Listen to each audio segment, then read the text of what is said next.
Happy 15th birthday to Google, the future of Google+, Hangouts Big Bug, the Galaxy Gear smartwatch, and more. All this coming up next on This Week in Google. Netcasts you love. From people you trust. This is Twit. Bandwidth for This Week in Google is provided by CacheFly. CacheFly.com.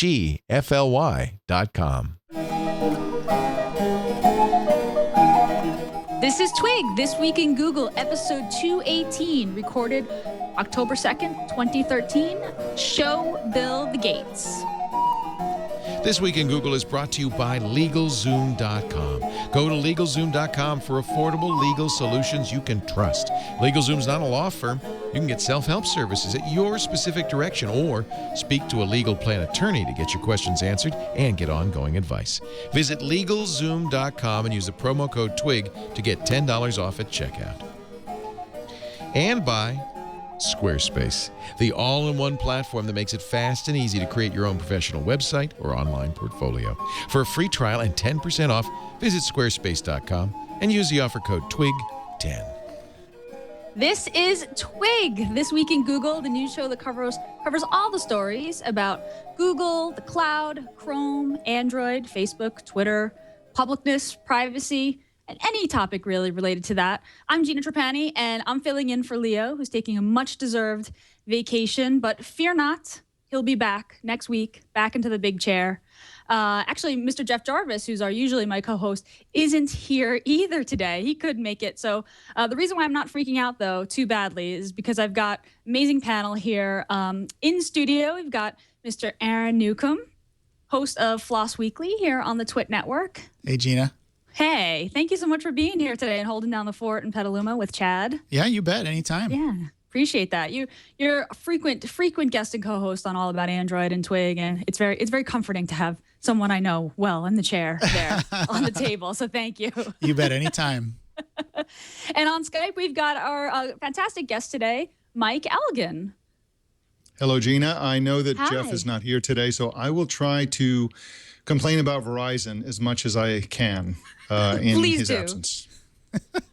Please do. We need that. Yes. Mike is a freelance tech writer, Google Plus user extraordinaire, and just generally great guy. Love to talk tech with both of you. So thank you so much both for being here. I guess we should just dive right down into it. I think the big story this week is that Google turned 15 years old, which for an internet company is absolutely ancient.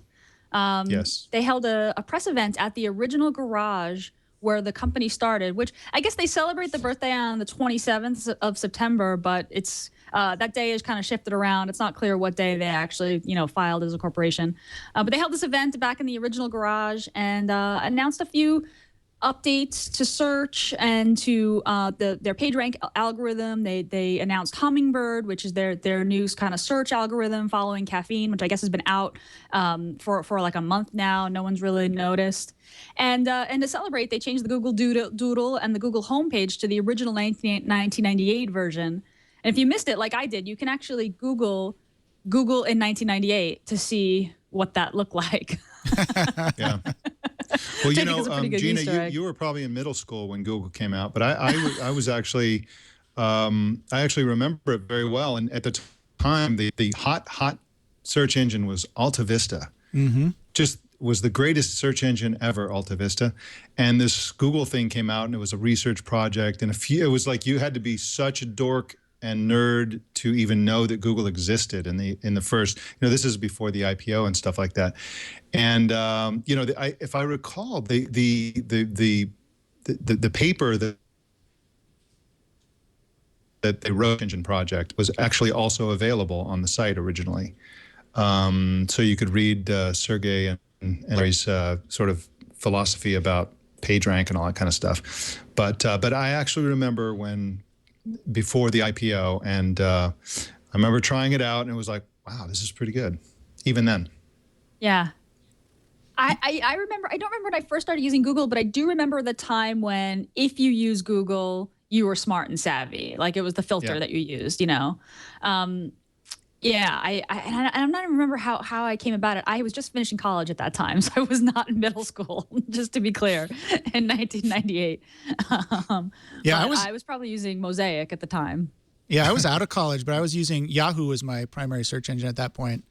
Yahoo was real big. Everything that Yahoo was doing looked great, and then Google came out, and I was like, "Oh, how do you spell that again?"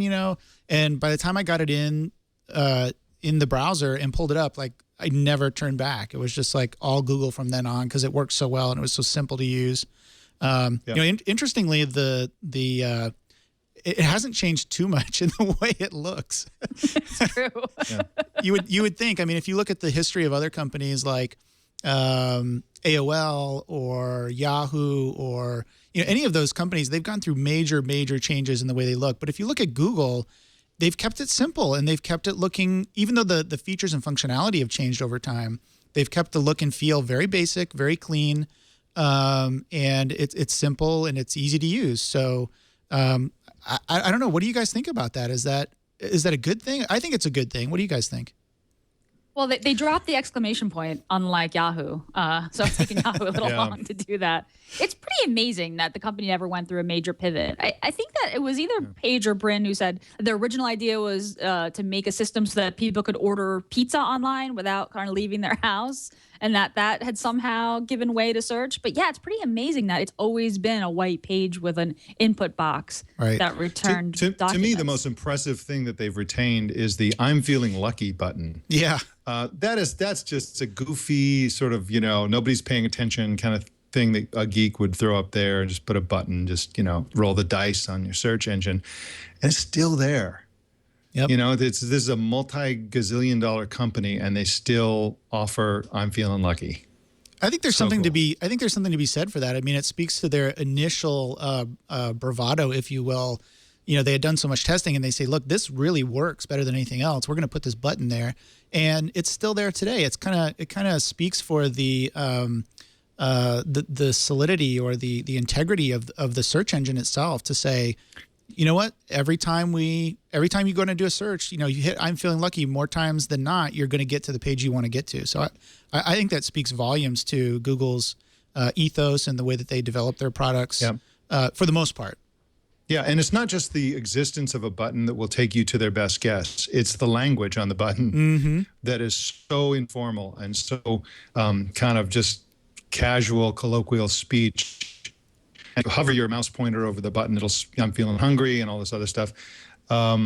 It's such a wonderful homage to their origins, and it's nice that it's still there. I also think it's worth pointing out that as part of their celebrations, they rolled out the new "quote-unquote" flat design for the logo, for the logo, and I think it looks fantastic. It looks great. It looks very consistent with their company-wide design look and feel. And I think it's fascinating that Yahoo did this huge contest and they made a big deal about their redesigned thing, and they ended up with a logo that looks like 1998.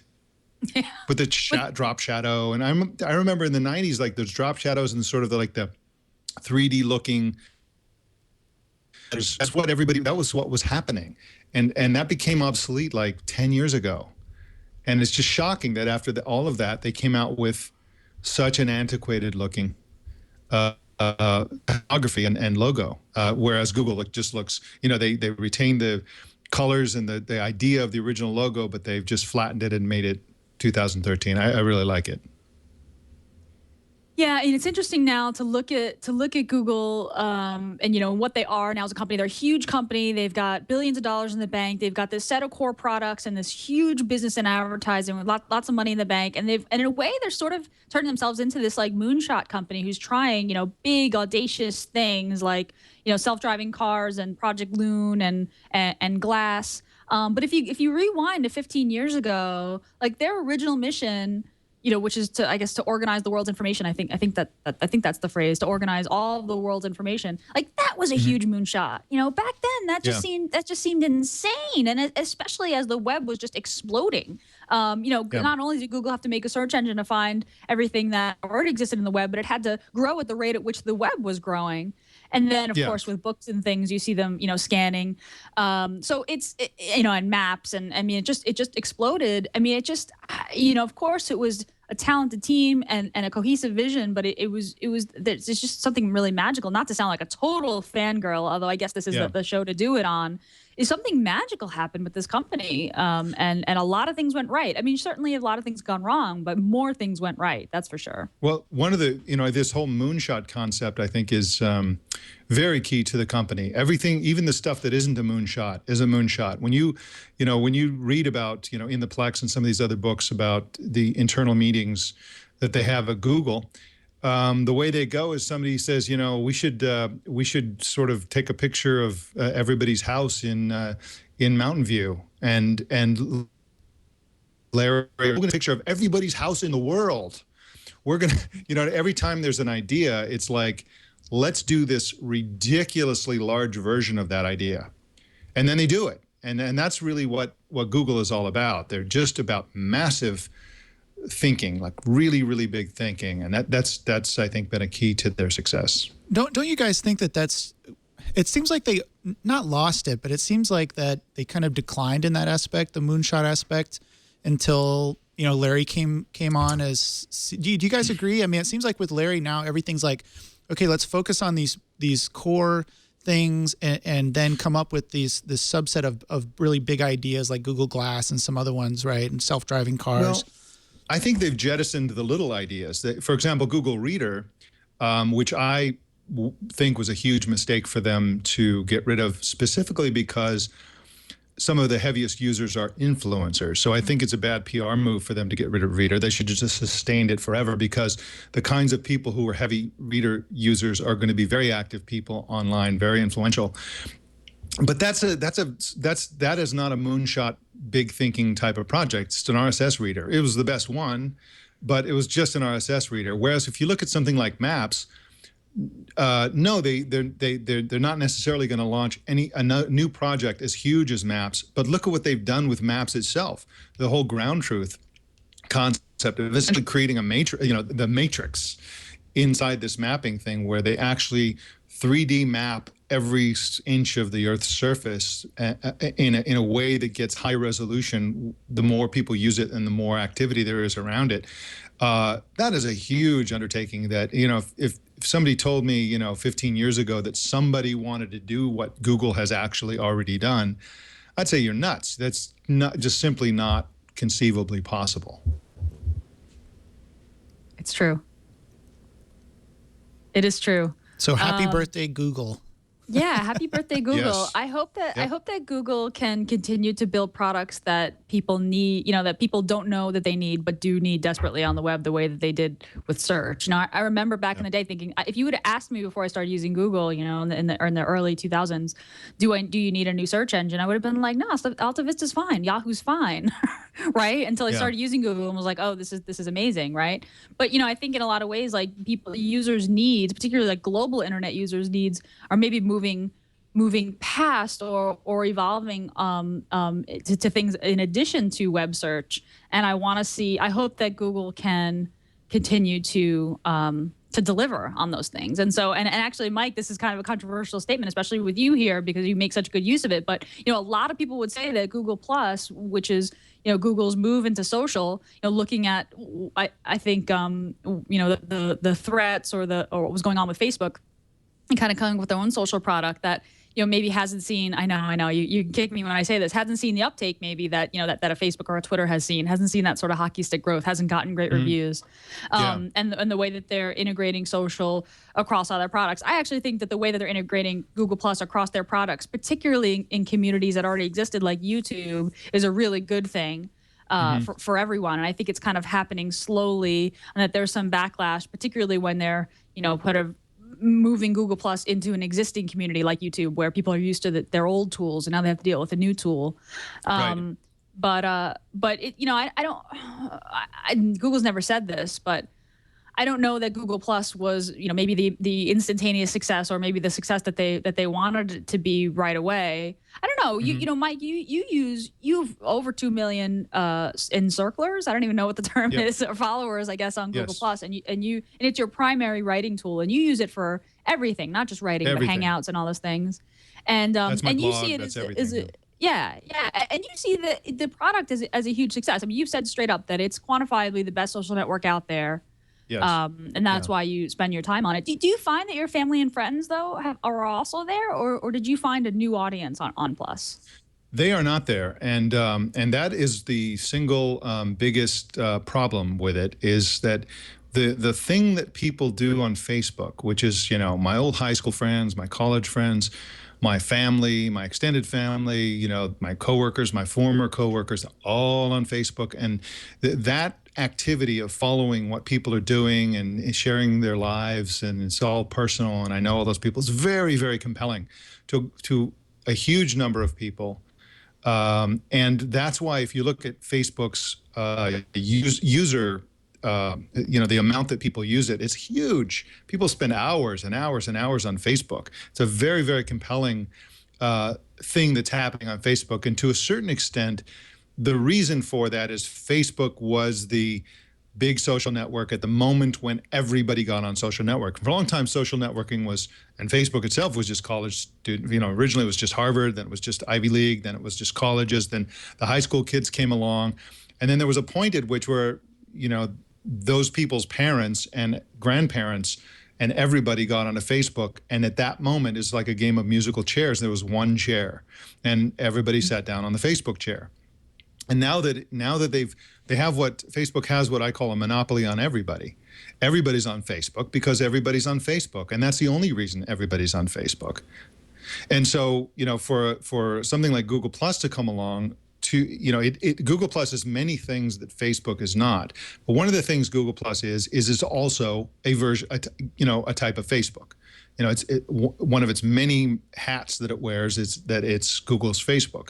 And in that sense, it's really a lousy place to have that Facebook experience where you interact with everybody you know, because everybody you know isn't there. I mean, that's very clear. Now, that's a specific, the thing that is very interesting in this context. Two things that are interesting about it. Around the world, the whole Facebook thing is less of a phenomenon. Like, for example, in the Middle East, Africa, and a lot of other countries, the whole interact with the people you know, is not as important as meeting new people and interacting with those people. And so Google is, you see the high numbers on Google, and you're like, well, how could it be that high? Like, and the reason is it's kind of more international. It's been more quickly accepted.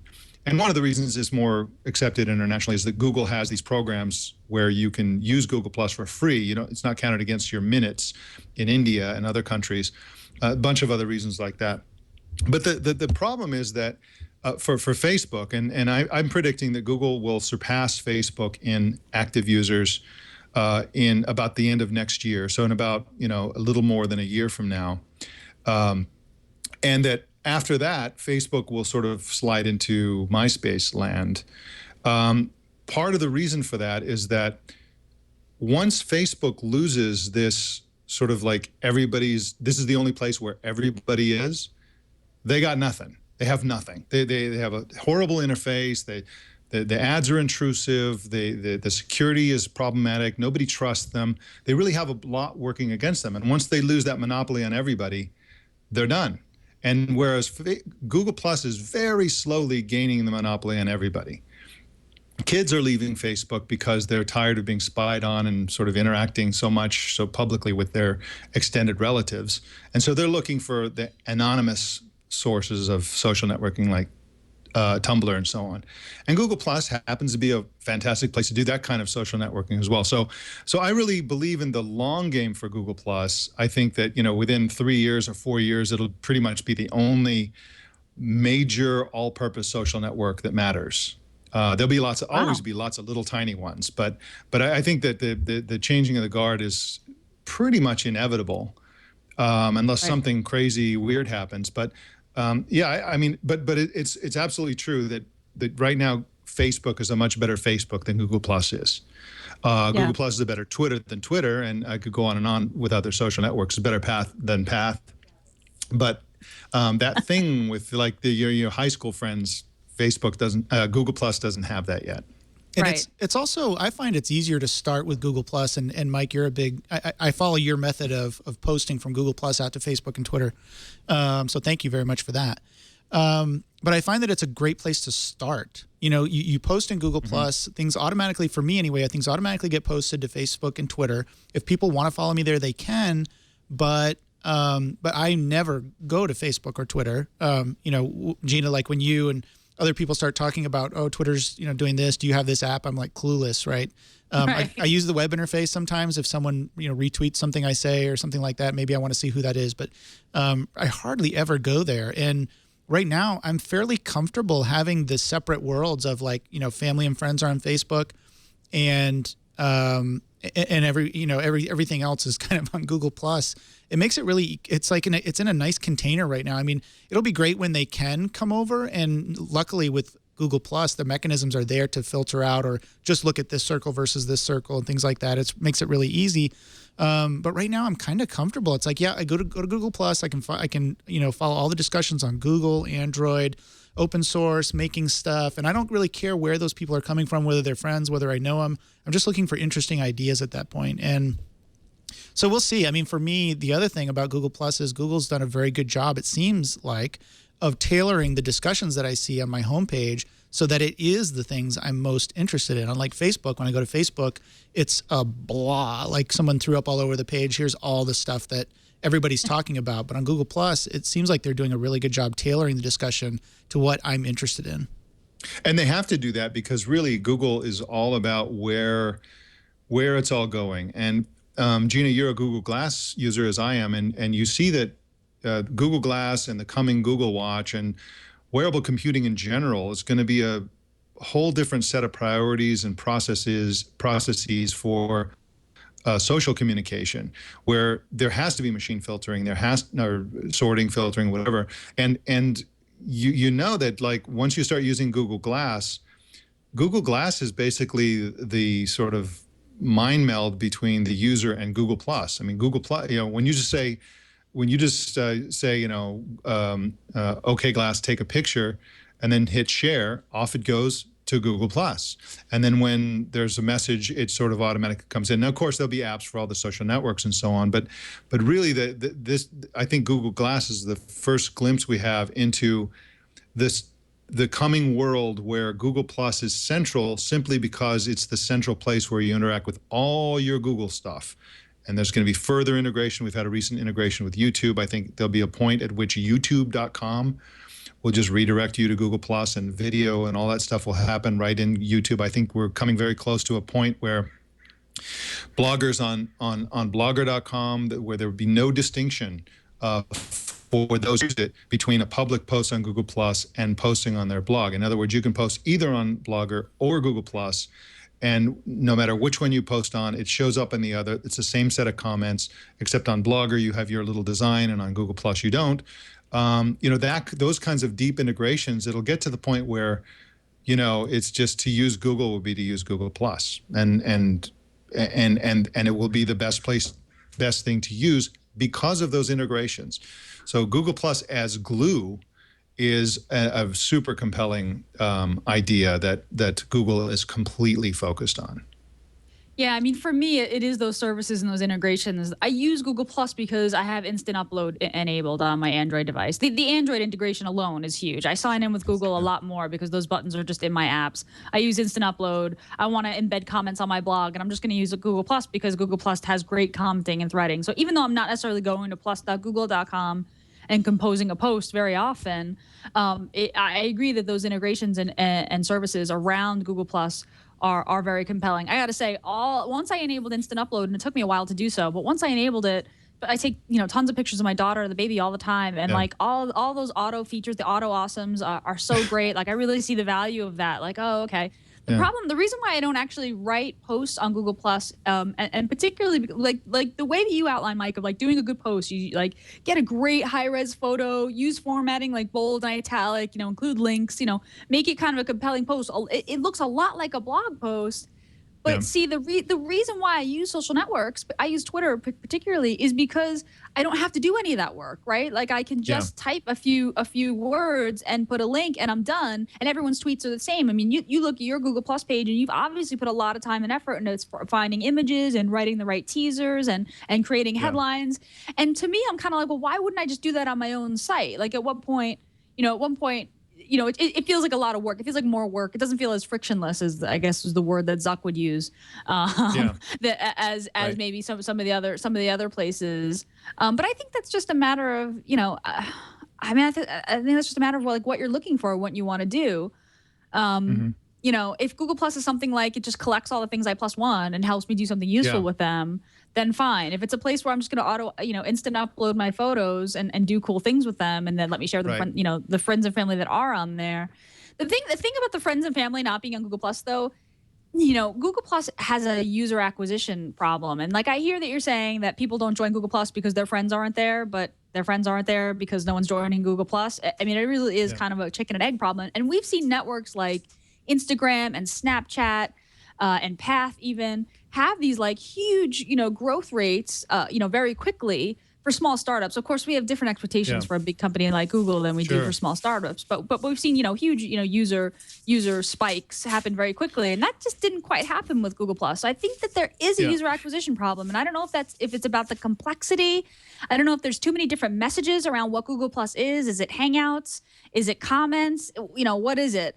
But I do think that Google has some problems to solve there in order to loosen Facebook hold. Yeah, there is a huge thing about expectations. I mean, Snoop Dogg is in more circles than Path has users. I mean, the scale the scale is totally different. Close. But the thing about you had mentioned, the ability to toss off a quick Twitter thing, and just, here's a snarky comment, off it goes. It's pretty inconsequential. And whereas when you do a Google Plus post, you think, oh, I'm stepping up to the microphone in this big room in front of people. Like it feels like it's so public and it feels so consequential.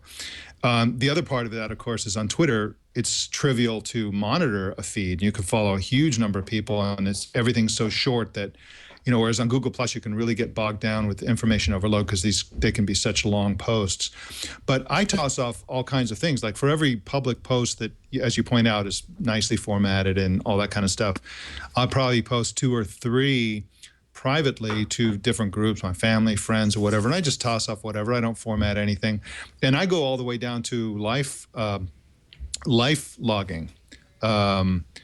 Where I post a lot of things that I don't share with anybody except myself, just to keep track of my own life. And Google Glass really facilitates that. Like with Google Glass, you're like, oh, here's a picture. I don't really want to share this with anybody, but I want to remember this moment. Boom, it's up there, done. I don't have to think about it.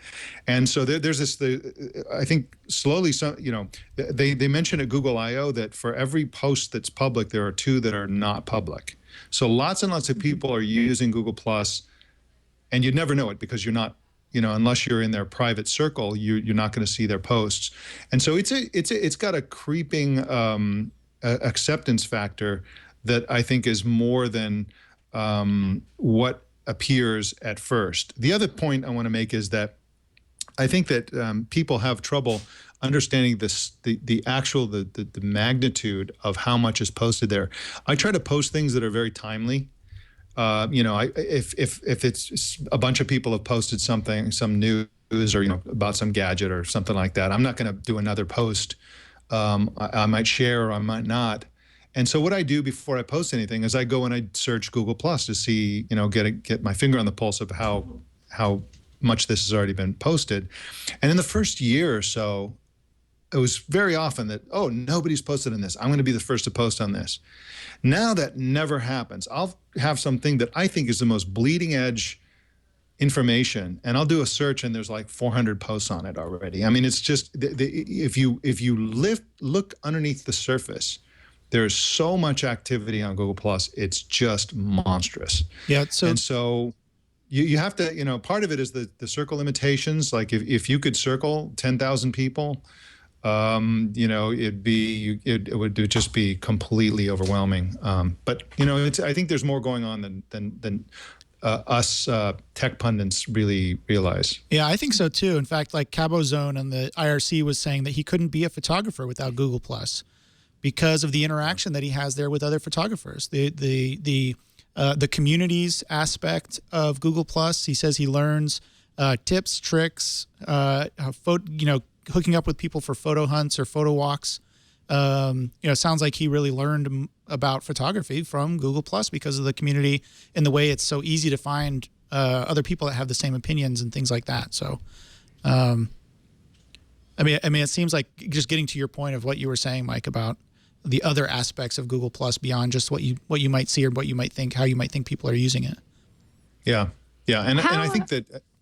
Go ahead, Gina. Go ahead. No, go ahead. Okay, you had mentioned the benefit of easy auto uploading.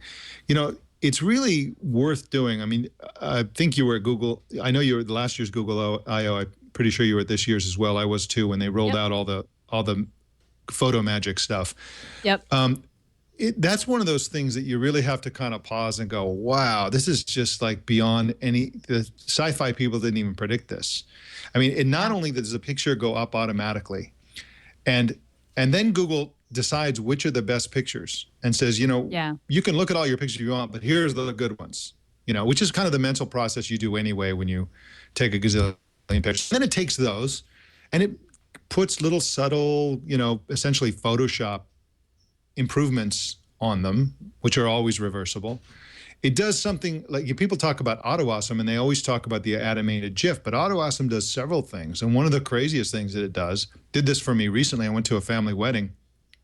And at family weddings, everybody's posing, everybody lines up and smiles, right? And you take a picture. And, and I have this really fast Canon, right? So I take, 10 pictures as easily as I take one. And, it was doing that thing where there's a picture that's the best picture, except one person was blinking. And so Google will create another picture, grab the open eyes from that person from another picture and put it in there so that you have one picture that never happened, where everybody's smiling, everybody's got their eyes open, and it just does that subtly. And so if you see a shot like that has the little magic pixie dust logo, icon thing in the corner of the picture, it's actually, this is just crazy that it does that. And this is before you touch anything. It's already doing that. It's just crazy. It makes my photos delightful. Like if I go through my photos on my phone, I see a lot of blurry stuff. I see a lot of bad pictures and that one good picture. But if I go on Google Plus, and I think it defaults to just your highlights. So it always shows me my best pictures and the collages and the GIFs. And I didn't realize it was doing that open eye thing. I always am just like, oh yeah. Like I always feel happy looking at my photos. And that's all stuff that I would do if I had taken the time to do it. But it was always such a drag and I often didn't do it. So yeah, that is the photo stuff really. They did really hit a home run with that. And I don't think they get nearly as much credit. For it. And guess what, Gina? You're life logging. You probably post only a minority of your photos publicly or even privately. Yep. But those photos are there, and that's a visual diary of your life in reverse chronological order that is just priceless and private. You're actually life logging and probably never intended to. Yeah, I think Google would have made a huge mistake if they had done something like, we're going to automatically share. If you want to use the auto upload, like we're automatically going to post that, in your to your circles or something, or to whoever's following you. I think that there was a moment there where I don't know if it was ever even thought about, but if they had done some of those things, like they take when they develop a new feature, for the most part, it seems like they take a very good approach in that, hey, look, we're going to automatically update your photos, but we're not going to make those public. You get to go in and choose which ones you want to make public, or choose which ones, you can take off the autocorrect and the auto magic, whatever it is. It seems like they're making wise decisions, which I think is another thing that they seem to be doing well. The question I want to ask you guys, as long as we're on this topic, and then I want to hear about Hummingbird, because I think Gina mentioned that earlier. The question I want to ask you guys is, what's the prediction? Like, what would be the feature, or maybe it's not a feature, maybe it's something else, that puts, as far as the U.S. is concerned, at least, puts Google Plus over the top. Like Mike, you mentioned in other countries, they give you free access if you're coming in from a Google an Android operating system or something. I mean, what's that one feature? What do we think? What's the prediction? Easy. That's easy. When Google really opens it up to developers and enables developers to build stuff based on Google for real, Google Plus for real, that's going to be killer.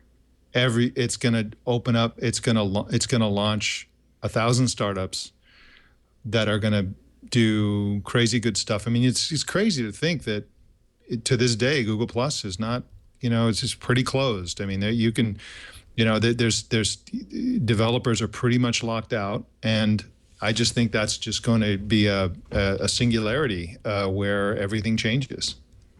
Yeah, they've been pretty measured in the access that developers have. I mean, you certainly have like all the Google Play Services things on Android have tight, Google Plus integration. You have sign in with Google, but there's still the API. It's read only. And in fact, this was the question I was going to ask you guys earlier. Is that Aaron? You said something like, "Oh, Mike, I use your system for posting starting on Google Plus, but then syndicating that out to Facebook and Twitter." I still don't know how to do that. Like, it still seems not obvious. Like, to me, the killer feature, and this is something that I feel like just won't happen because of licensing or political or competition reasons, is for these networks to talk to one another more freely, and for me to be able to, very easily kind of, post to all of them, but customize the message. I don't want to do plus Mike Elgin on Twitter. That looks crazy. I don't want to do at Mike Elgin, at Elgin on. It just looks weird, and I hate when I see people kind of just clearly blindly like posting the same thing across. But I would like for it to be easier when I have something I want to share to be able to broadcast it to my networks in a way that makes it, native to that network. I think every network has its own culture and its own, ways of addressing other people and hashtags and things. Although we are starting to see some convergence across those things, right? We're seeing hashtags supported across all the networks now. But yes, better integration across these products, and better access to these APIs. I mean, we're seeing things with Game Center too. I mean, Google is slowly opening up to developers and making Plus a platform with richer APIs. But it's been slow, and it feels very measured. It feels very much like this is only what Google wants developers to do with this and nothing else. They are so concerned. I think it's Vic Ganotra really who's behind this. He is so intends to not blow it. Because I think Google blew it with Buzz, with a lot, almost every prior social site. They screwed it up in some fundamental way, and I think Google is just, above all, they just don't want to screw it up. They know they have a great thing going, and they just want to be very conservative and move forward very conservatively and just get it right. So I would like to see them move faster personally. The privacy issue that you brought up, Aaron, about the default being not sharing. I mean, I think that, Google learned some hard lessons, particularly around privacy when it came to Buzz, right? And when I instant upload 100 photos and I don't share any of those and they're just sitting on Google servers, that only costs Google money. Like, that's not, I'm not sharing that with anyone. I mean, they get information about me, right? Which makes me a little bit more valuable, right? Based on the photos. Now, I mean, we know that they know what is contained in the photos. They know if it's flowers or babies or chocolate or whatever. So they get more information about me. But if I'm not sharing to others, it's less valuable to them, right? But they made that decision that it should be private. And that was one of my first concerns about Glass, was like, when I take a picture, does this mean this is automatically going to go out to my circle? It's like, no, that's the right decision. And I think they learned those lessons with Buzz particularly. Although that is so easy to do. Have you posted anything accidentally? It's extremely easy to do. You go share, and it just starts happening, and they give you like 3 seconds, half a second to cancel. Sometimes, yeah. Kevin Purdy showed his Glass to a friend of his who took a photo of himself looking in a mirror and then accidentally shared it, and the caption was, "I think I just accidentally shared something." I've actually shared twice. I've shared a public post that said nothing except "through Glass" with a hashtag. Just by handling the Glass, just like by taking it out of my backpack or whatever and off it, and then I find out later that I essentially did the Google Glass equivalent of butt dialing. Yeah. It's kind of funny, actually. And they're often butt pictures, because I will lay Glass down on a tabletop and sort of walk away, and it's the waist level upside and I'm down, like, please right? don't auto share a picture Yeah, right. of somebody's butt in my house, please, please, Right. especially not mine. Please, and don't generate a hashtag, please. Right. Yeah, exactly. Right. There's also that. Exactly. So I wanted to ask you guys real quick, unless only if it's really complicated. In summary, what do you guys, are you using a particular tool to post across to post to Google Plus and then Facebook and Twitter, or is there a particular client, or are you doing copy and paste? Is there an extension? How are you doing it? There are two tools that I think are extremely useful. One is Friends Plus Me. So I use Friends Plus Me to auto post to Facebook, Twitter, and LinkedIn. And if you look at my Facebook stream with a mobile device, it looks perfect. It just looks like I posted on Facebook. If you look on the web, it's a funky, like tiny little thumbnail thing, and it's not. But the whole post is there, and there's a link back to Google Plus, which is the most important thing to me because I want to have one conversation and Right. not a bunch of conversations. Twitter is perfect, and except for this whole @ and plus thing. I mean, Yeah. but I do a headline and then I do other stuff. Friends Plus Me takes the headline, it makes that the tweet, and then puts a shortened link, which goes back to the full post on Google Plus. It's perfect. And LinkedIn is perfect. So Friends Plus Me is really, really good. And they now support groups. They now support groups on LinkedIn and Facebook. So you can do that flexibly.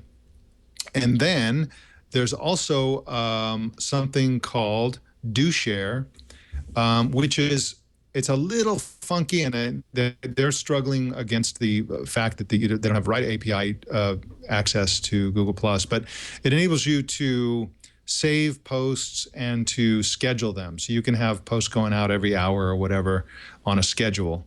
It works 95% of the time beautifully. There's a couple little things you learn to deal with some of the idiosyncrasies of it. But that's another great tool for people who would like to do some of the things it can do. I used to use Manage Flitter, but Friends Plus Me is better for posting from Google Plus automatically to Twitter and Facebook. So I use Friends Plus Me. And you said Do Share is it a Chrome plugin? It's a Chrome plugin. Yes, exactly. Gotcha. Yeah, it seems like these tools are sort of rapidly evolving, and I figured that they're sort of the whatever you're using might be changing a little bit because things are changing, and it seems like to programmatically post something in the language of a particular network is kind of hard. Although I like the idea that it's just taking the headline and then shortening a link to your Google Plus post, and so you that's the canonical location of the thing that you put up. I like that a lot. Yeah, you can also generate. There are numerous tools for generating an RSS feed from your public posts, and once you have an RSS feed, you can, like, for example, I generate an email newsletter from my Google Plus posts. It's on hiatus right now, but I did it for about a year and something, and I'm going to be doing it again. But basically, that's pretty cool. And once you have RSS, you can do lots of things with that. So that's another sort of, all of these things are kind of workaroundish. They're not exactly what you want, but they exist, and they can be very very helpful.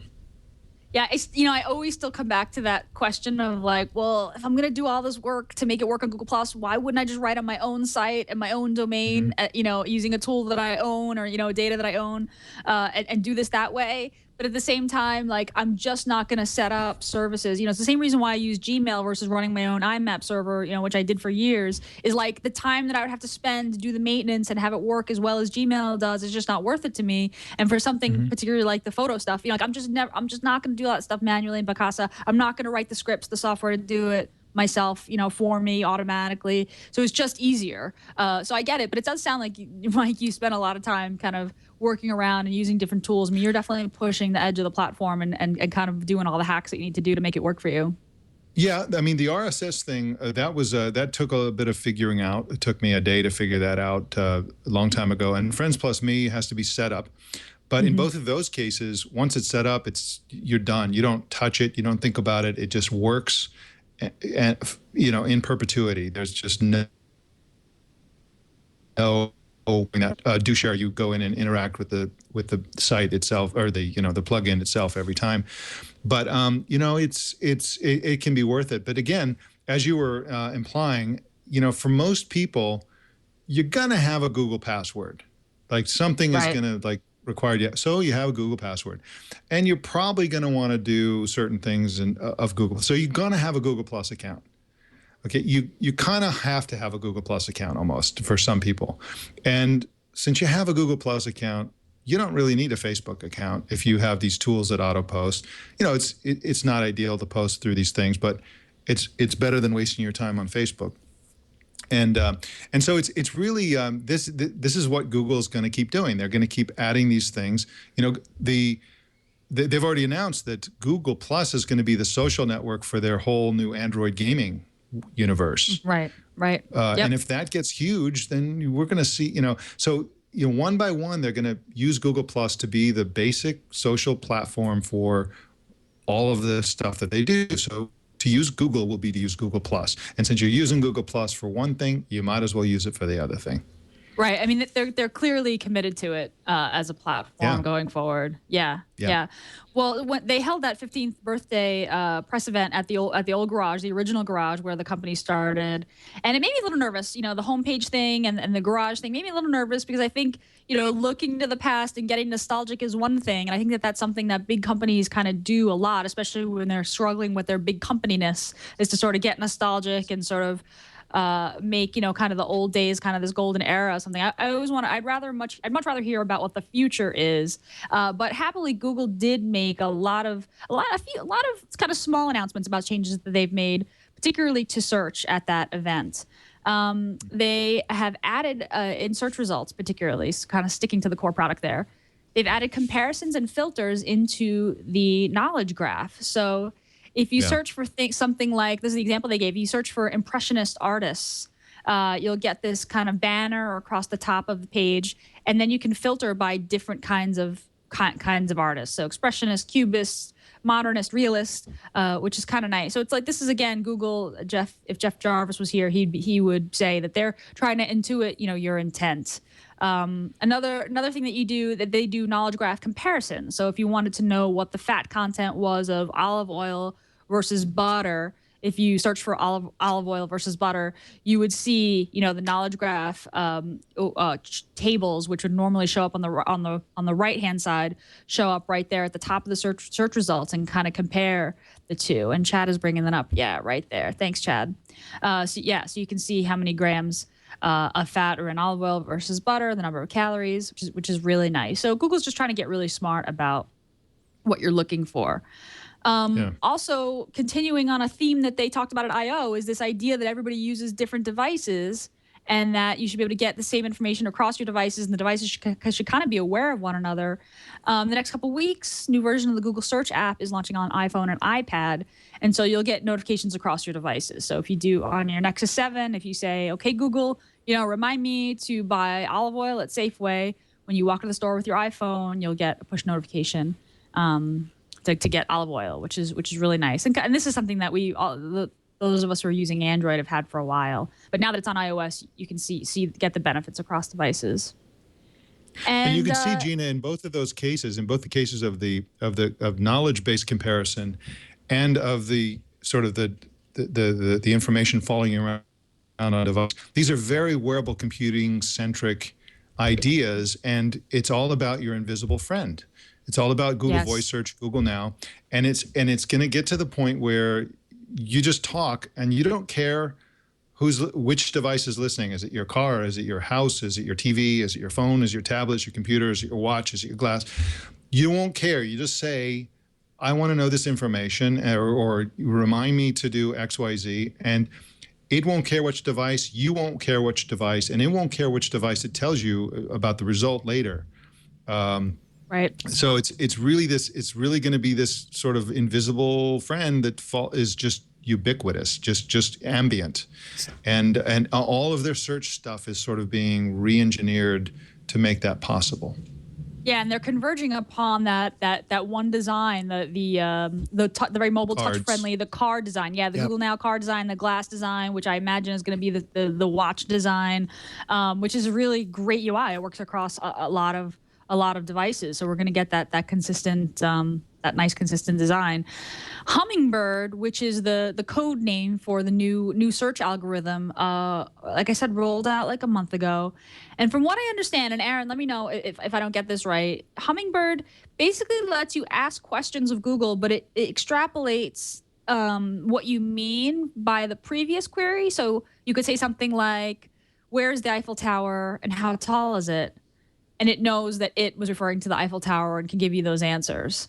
Yeah. So yeah, did that it's to answer kind of long questions or a line of questioning. Right. So it's a line of questioning, and it's also about a more natural. So it kind of fits in with what we were just talking about, a more natural way to say these things instead of, there's kind of like this secret code of, people that are really good at making Google work for them know how to put the search in the search bar.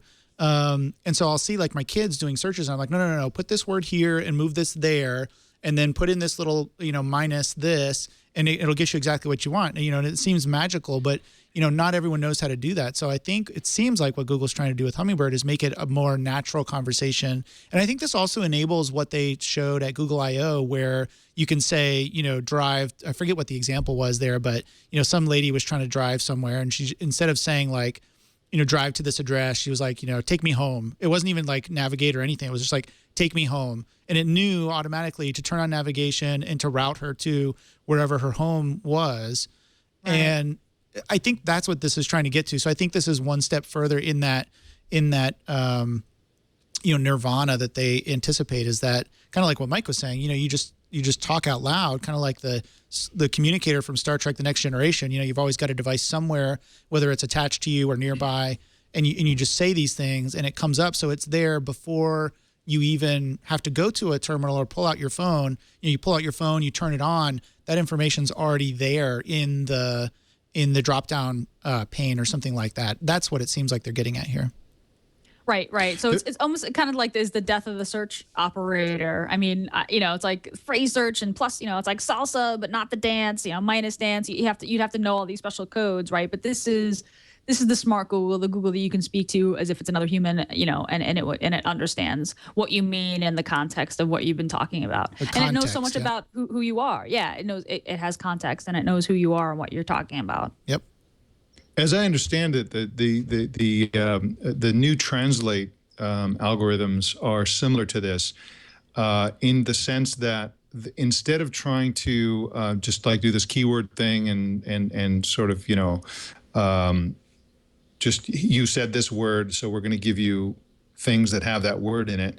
It's more like people who have all these other criteria have done something similar, and so that's going to influence what we're doing. That it's happening in Translate and so on. In fact, Amazon's recommendations have kind of operated on that general principle for a long time, where it's like, give me a recommendation for a book, and they're like, well, we see that you bought this book, that book, and the other book, and other people who like those three books also like this fourth book, and so we're going to recommend this fourth book. That kind of thinking about search, based on, again, it's just massively big data applied to search in a much more holistic way.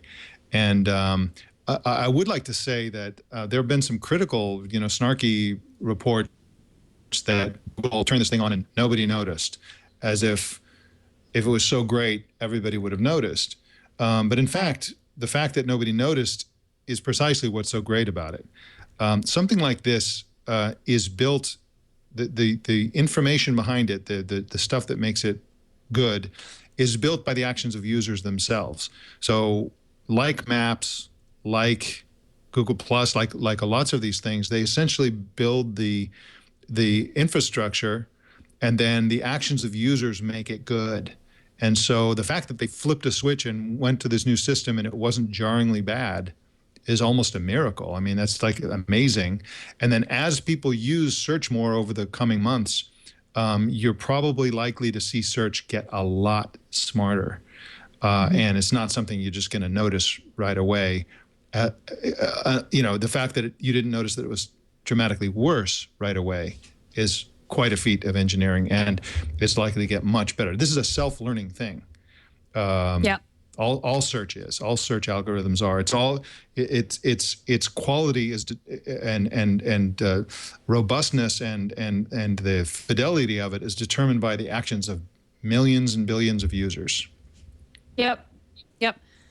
Well, something that we might notice, Android Police, great site. They do this. They do this awesome thing where they look at new APKs, new Android apps. They tear them down and they look at the source code and try to predict new features that are coming up. And they did this recently with the new Gmail release, and found that it looks like from some XML files and some other code that ads are coming to Gmail on Android.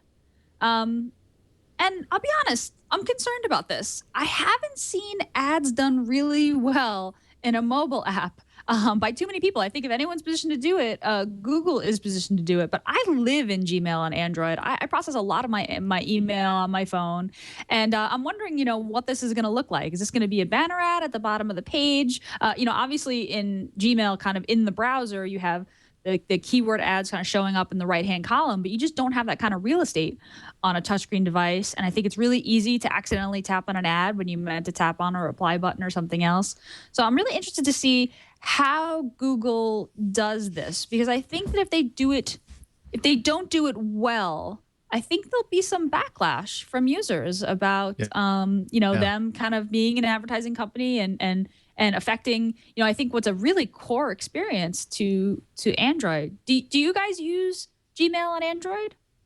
Yeah, I live in it as well. I've got multiple email accounts, and so they're all set up on my phone. So it's really easy for me to go back and forth amongst the 4 or 5 Gmail accounts that I have. Don't ask me why I do that. It's a long story, but I would hate to see. I'm looking at my phone right now. You're right about the real estate. I mean, they added those icons not too long ago, which takes up some of the real estate from being able to see what the message is about. I wasn't too thrilled about that because most of the time it just displays like the first letter of the person's name. I found the same thing. I think it's stupid. I wish there was an option to turn that off. Anyway, and I'm afraid that the ads are going to end up in line, like you like 3 email messages and then an ad, which looks like an email message. I mean, that's my biggest fear is if that happens, oh man, that's going to be so disappointing. If it's a little black bar at the bottom, or the other option might be, how they added the view where you can have social and promotions, and I think there's a couple other like that correspond to the tabs that you have in the web view. So that could be an option too, where they have one that says ads for people that want to see them. I don't know. I'm just trying to think of where this, because I got the new update and I'm not getting any ads yet, so that's good. Yeah, well, it's hard to imagine how this could be good. It's like, well, they could just drop in the ads as if they're email messages, as they're doing in the browser version, and that sucks. Or they could just take up 1/3 of the screen, and that sucks. Or they could, there's no good way to do that. However, having said that, the only way that this is going to be good is if the ads are so relevant and so desirable.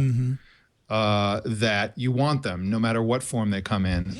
The problem with them is, we assume that ads are going to be something we don't want. But if they can figure out how to use, it's on a mobile device, if they can really finally figure out how to use location and context and what they know about you on other services to give you exactly what you factor, to essentially give you search results before you do the search.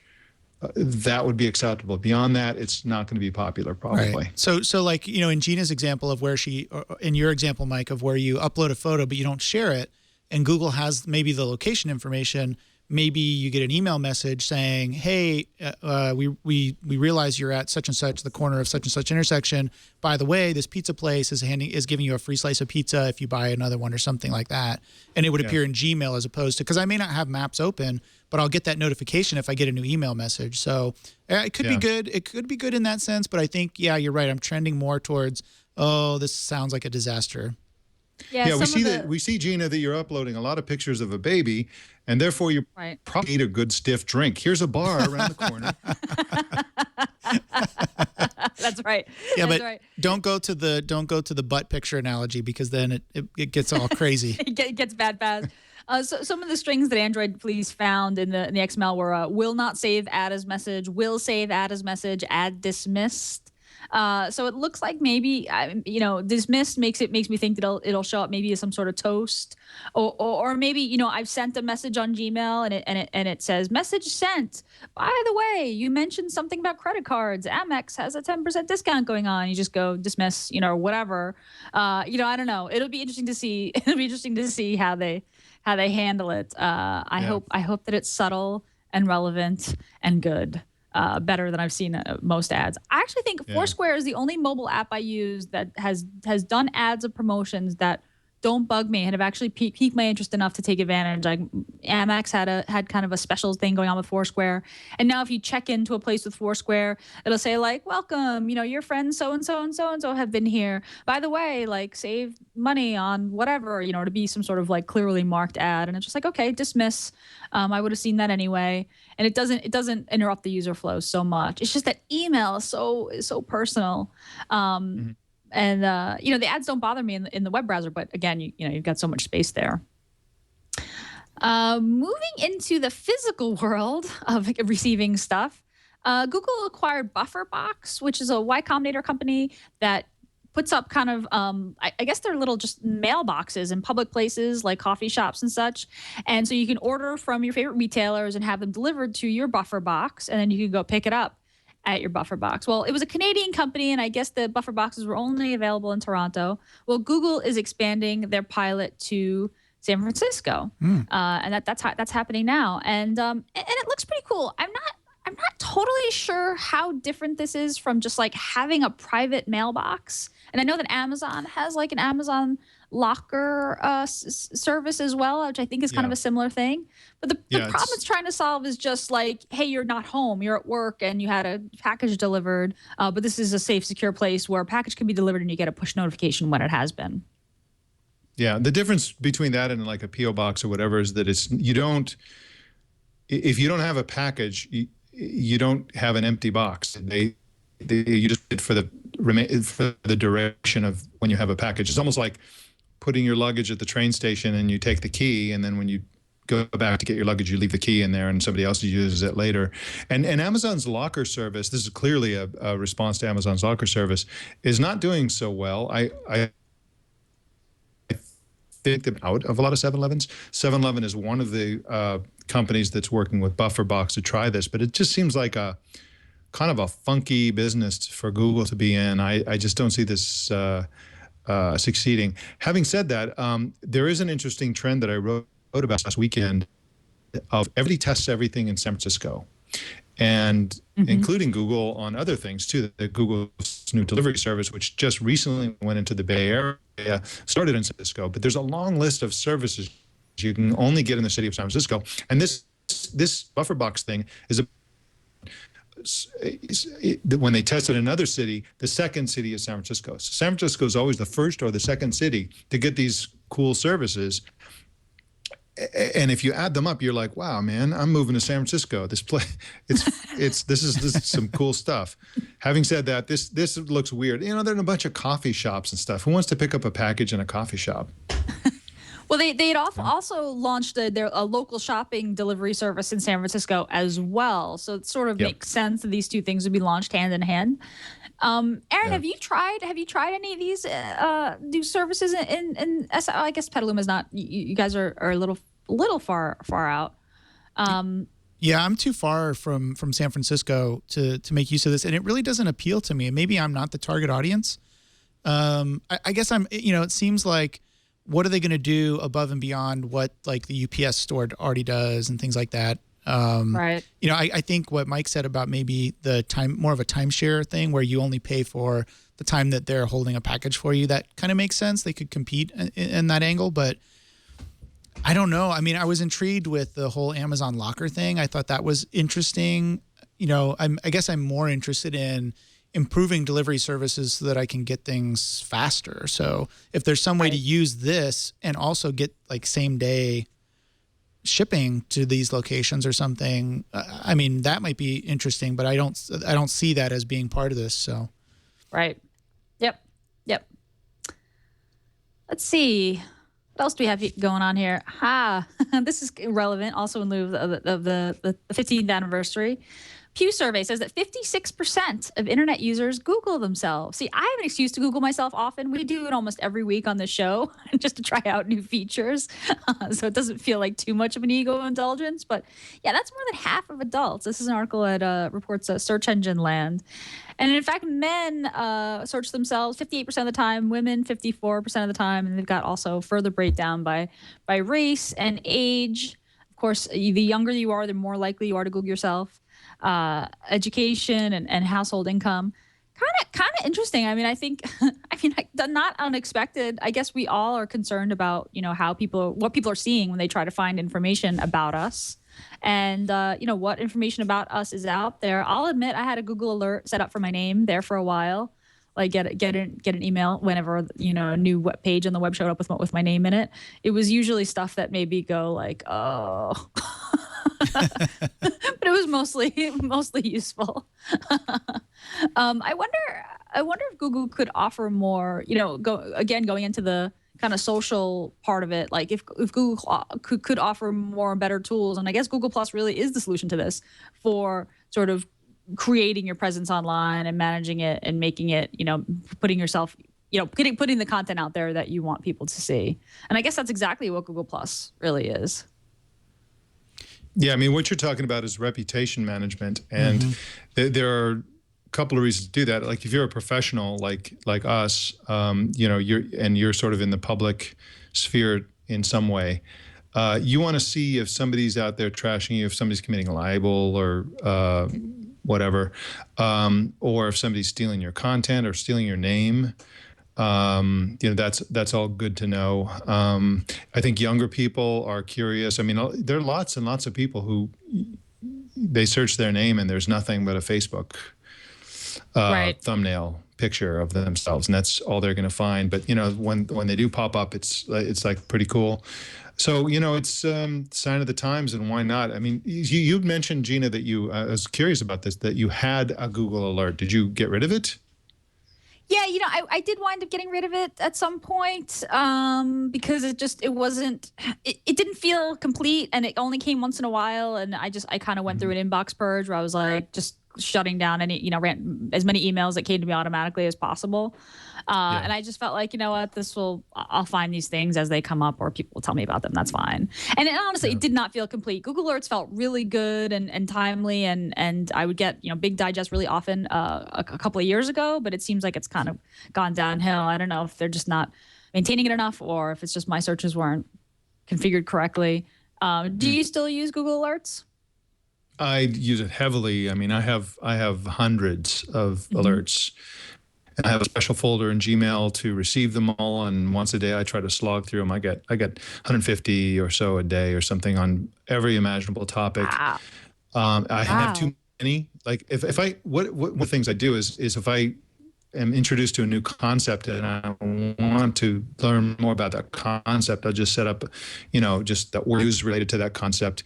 I guess one of the most recent ones is reshoring. There are companies that are like Apple that are bringing their manufacturing from China back to the U.S. or whatever. I'm kind of curious, is that a trend? Is that not a trend? So I'll set up an alert.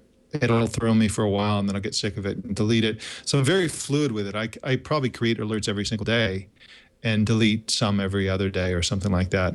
And I certainly have the ego ones going, the ego searches going. I find it phenomenally useful. I also, my big tip that I give people about Google Alerts is that there are also Google Scholar Alerts, which is an entirely separate system that searches,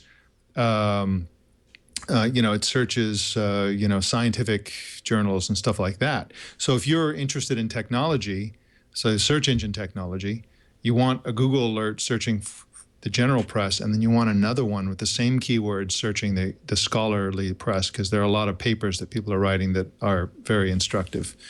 But I love Google Alerts, and I'm scared to death they're going to kill it someday.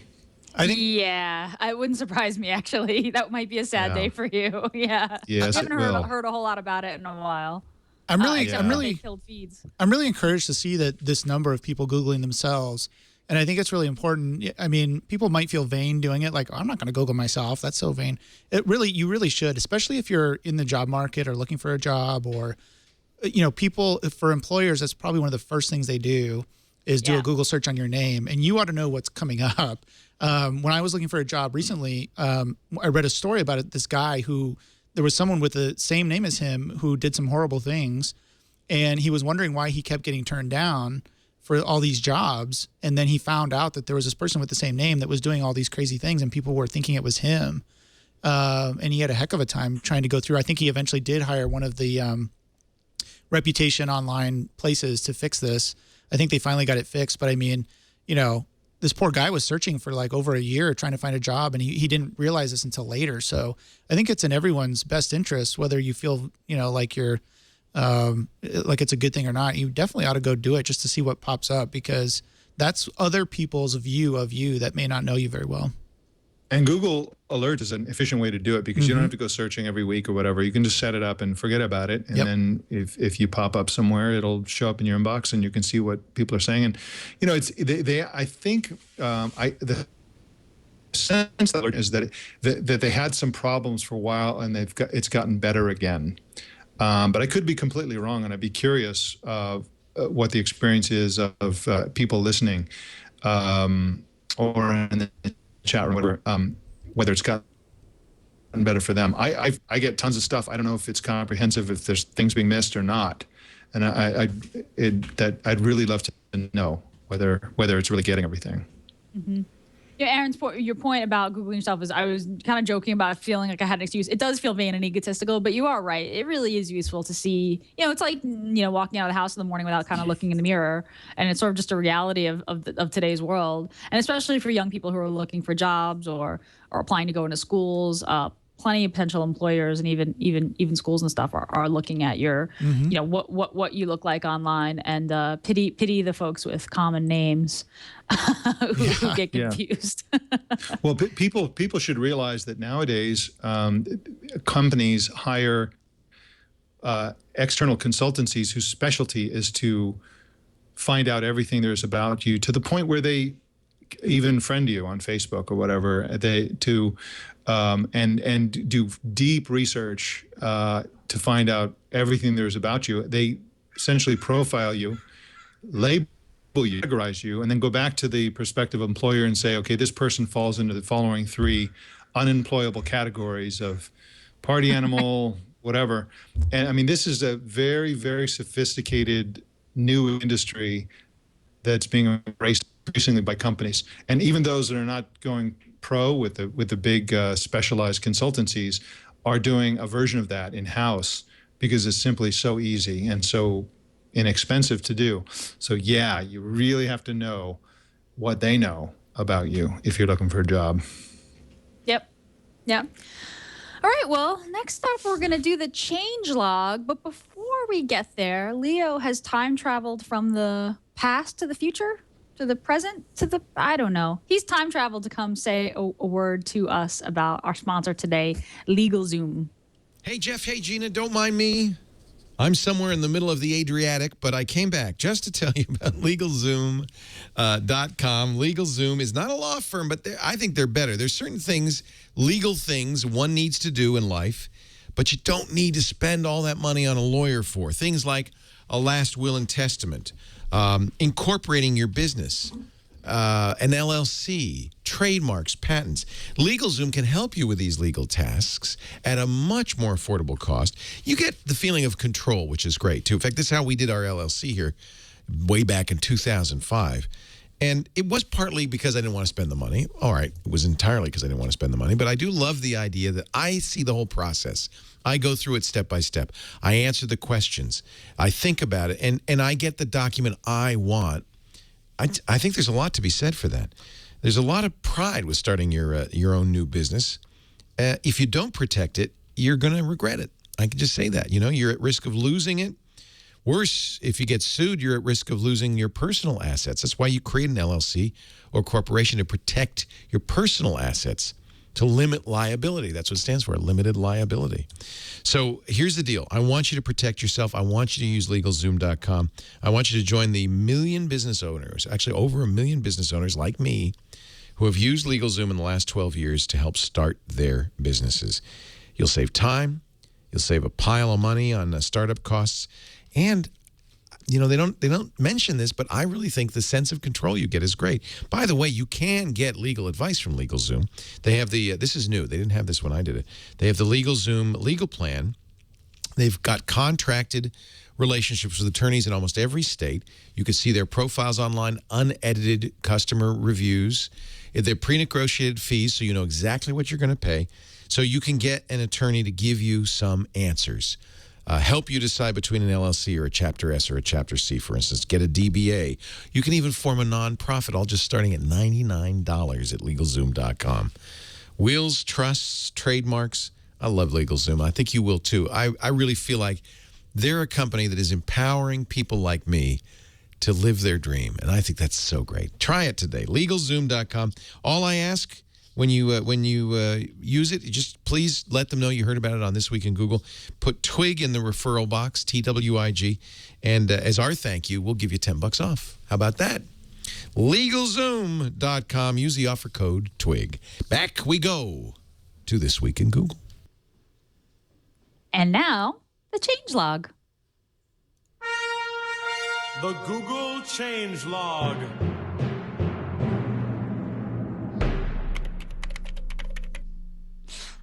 Oh, that just makes me so happy every single time. So we got a few different new things in the Googleverse this week, in addition to some of the things we talked about earlier, Hummingbird and the knowledge graph changes. Google's released a completely redesigned analytics app. That's a Google Analytics app for Android. It's got a totally redesigned look and feel, ideal for tablets and phones. You can see that clean typography and the card design that we're seeing across all Google products. Google Analytics for Android now has new visualizations that automatically resize to fit your screen size and your orientation. It's got a slide navigation that mirrors Google Analytics on the web, quick access to reports, and specialized reporting for web and app views. So if you're a Google Analytics addict, you definitely want to get this update.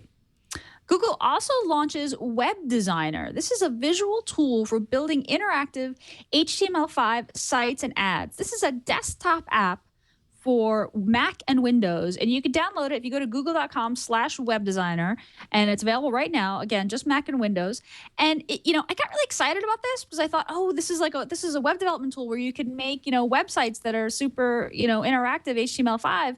And then as you can see in the demo that Chad is showing us, it's this really small part of the web, and it's actually, you can build sites with it, but it's actually built for making ads. It was developed to allow advertisers to easily create HTML5 ads for mobile and desktop.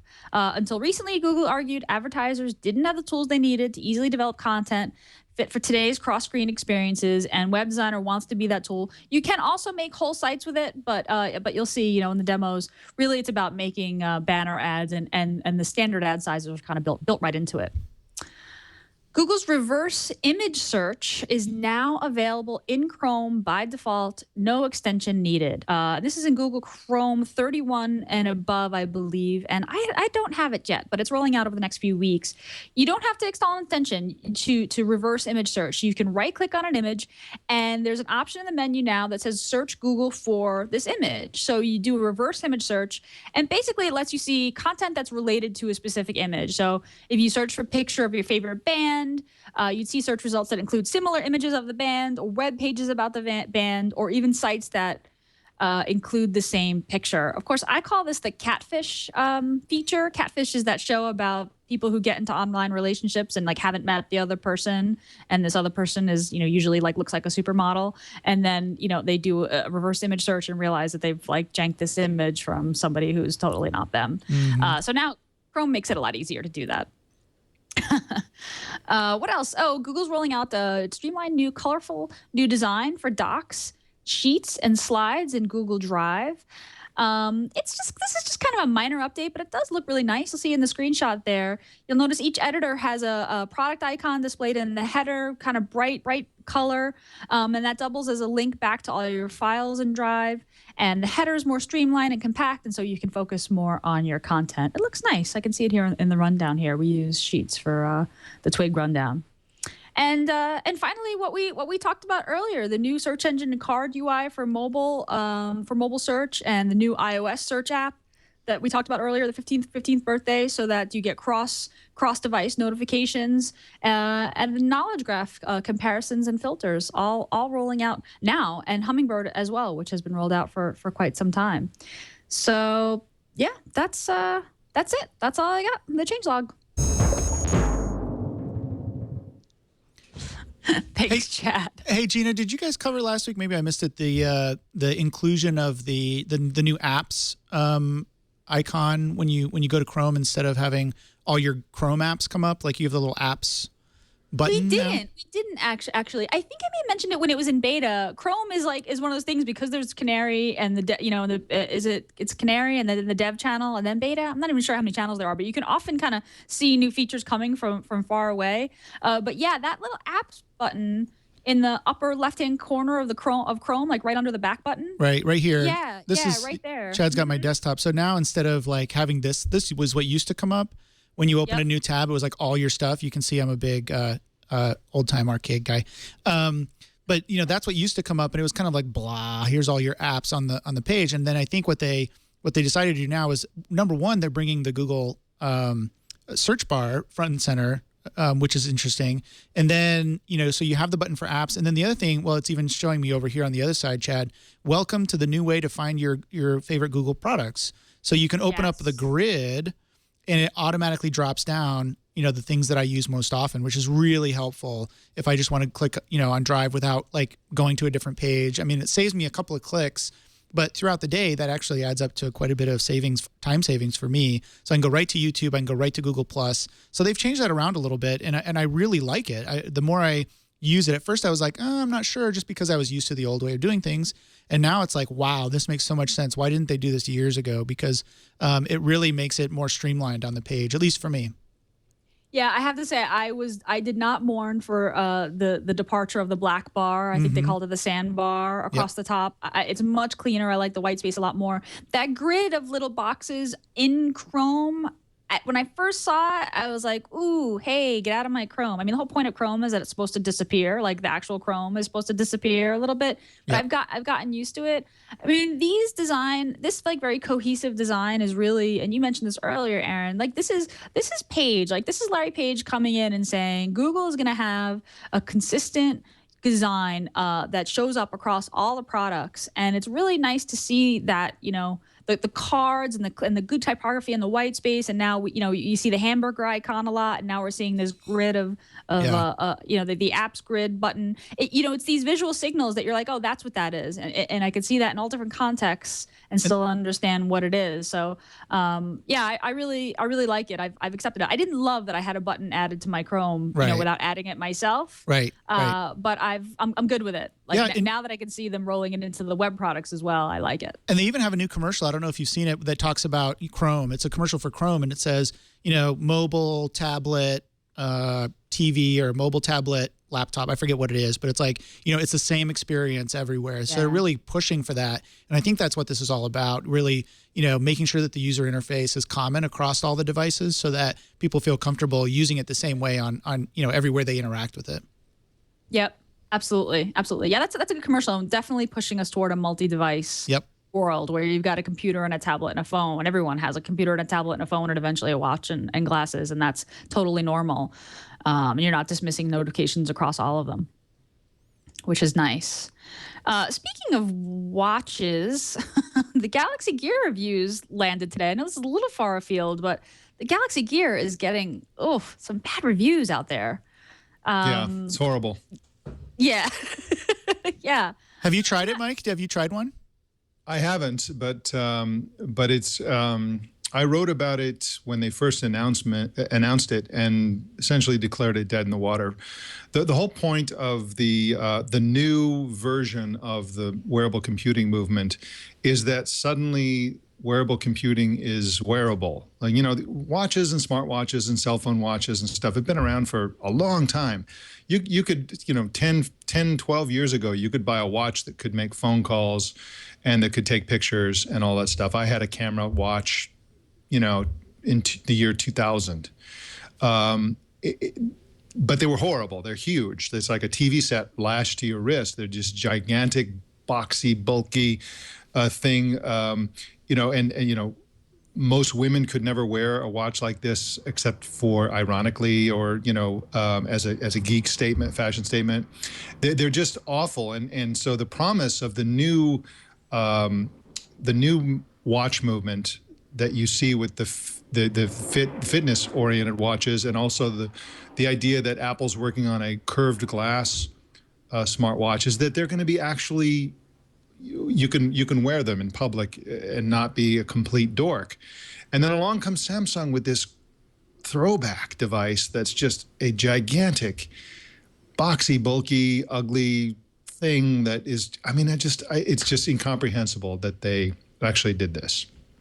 That only works with the Note 3 if you want to talk about yes. Yeah. Yeah. They're slowly rolling out compatibility with a few other phones, but it's like at the very least, support every phone that has Bluetooth. And then you'll get more than a dozen users. I mean, it's just an awful thing that they did. And the thing that bothers me about it is I've been a huge cheerleader for the wearable computing movement in general, and the smartwatch movement in particular. And I've been saying, it's coming, it's going to be fantastic. And then they come everybody saying this thing, and the Qualcomm watch, which was not a serious effort either. They're acting like, okay, this is the smartwatch revolution that we've been talking about. No, this isn't the revolution.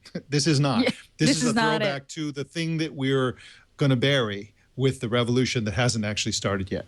So very disappointing. What's Google going to, the rumor is Google's working on one of these watches too, right? So what do we think, I guess, or what do we think they're going to do differently that's going to make it something that we can actually use and want to use? Google Now? Yeah, certainly now. That's all I I'm want. trying to Just give me imagine Google glass Now. on my wrist. Yeah, glass on my wrist would be really, really great, right? Because I wouldn't have the dorky thing on my head, but I would get all the sort of nice benefits of Google Now kind of right there. And it's true, really, just Google Now running on my phone on my wrist would be. There's so many things that they'd have to hit. They have to hit great battery life. They had to hit wireless charging. They have to not try to do everything, kind of, and do a few things really well. I think that there are opportunities to market the watch to certain groups, like building the Fit watch makes a lot of sense, right? Like fitness nuts, Yep. Parents who have to do things one-handed a lot, people who are just kind of notification junkies or news junkies, or people who want notifications without doing that rude thing when they have to pull out their phone. They just have to articulate the message of what the product does really well. And the product has to be like simple and just be something that that communicates its value so much that you just can't bear not to have one. And I think too, opening it up for developers more as well. Yes. Right. That's got to be pretty big, because it's not only about what Google can do, but if you have the ecosystem and a developer is willing to spend the time to make an app that's really cool. Google doesn't know everything about this. Samsung doesn't know everything there is to know about this. Sony doesn't know. So I think having a functional developer ecosystem for a product like this will be huge. Well, with Android's rich notifications, like Yes. Android has great rich notifications built in already, like that iOS doesn't have, right? So if say for instance at Google I/O 2014, all the developers get watches, and automatically your app's rich notifications appear on the watch, and you're able to control your media or you perform all the actions that you can perform in a rich notification right now, but do it on your watch, which isn't that difficult to imagine, right? Because those rich notifications do have minimal UIs, but do let you perform the most important actions. With very little developer intervention, that would be amazing. So that would be a good start. Like, hey, your app's notifications work perfectly on our watches, and when they're dismissed on the watch, they're dismissed across every other device. So your user's not going to be annoyed by them when they look at them on all their other devices. That'll be awesome. But if they also give away, every developer gets a smartwatch at Google I/O 2014. Also, here's the SDK, and here are a couple of extra cool things that you can do with it. Here are the sensors that the watch has that none of your other Android devices have. Then you get no place where you're like, hey, I can install, apps for this. Yep. So a couple of things about Google's potential smartwatch. One of them is that I predicted, and I hope that the prediction is true, that the Google smartwatch will have the same aspect ratio as Google Glass, so that the user interface and the apps and everything can be just the same. Just as you said, Gina, that it's the same thing. So For those not familiar with the Google Glass interface, it's a breathtaking new idea for an interface. When it comes on, you see the current time, and that's the present. And as you scroll to the right, you go further back into the past. Everything that's happened, every event that's happened, every card that's happened in Google Glass in reverse chronological order. And if you go to the left, it's the future. It's the weather today, and and so on. And you get the very end on the left, and you get something. That's a perfect interface for a wristwatch. Perfect. And if they have the same aspect ratio, they can essentially just leverage everything that's been done with glass for the watch. So, okay, that's one point. The other point about Google and a wristwatch is that the cool things about the Moto X phone, the coolest things about it are the sort of low power mode and the fact that it's always listening to, and always paying attention to location and orientation and movement and all that kind of stuff in this super low power mode. That technology was developed for a wristwatch, not for a phone. They developed that for the Motorola smartwatch. And so, look at what Google already has to bring to a wristwatch. They have the Moto X technology, they have Google Now, and they have the Google Glass interface. That's all I want. That would be the greatest watch ever. Yeah, and in fact, one of the stories in our rundown there, Google is set to release the GDK, the Glassware Development Kit, to developers, which will let developers build native apps for Glass. So it'd be really interesting if native apps for Glass, if the Glassware App Store, which is also rumored or may have been confirmed to launch next year, if that would just all work on the watch as well. There was the Mirror API that they released early on, but it was limited. So it looks like the GDK will really let developers do more native stuff. So it's interesting that they're calling it the GDK or they're calling it the Glass. Like if the plans were to extend it to the watch, I'd almost kind of expect them to call it like the wearable, DK or something instead of the GDK. But there's definitely a lot of potential there. It does seem like Google's really positioned to do a watch well, just because they've done the UI on Glass. I have to say, social, all the other kind of blockers aside, the UI, the user interface is absolutely perfect. They nailed that better than I thought you could do. I had my doubts about how you could navigate on Glass, but it's really quite good. Yep, I agree. Yeah. Speaking of Glass, I love this video. There, a firefighter had entered the If I Had Glass social media contest, and proposed that he would use Glass to take pictures and take videos while fighting fires.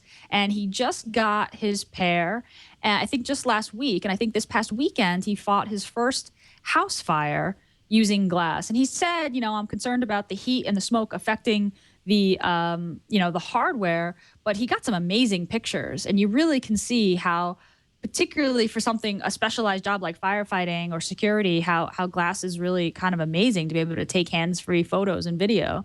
Chad, you've got the video going there. I don't know if you can get sound on that.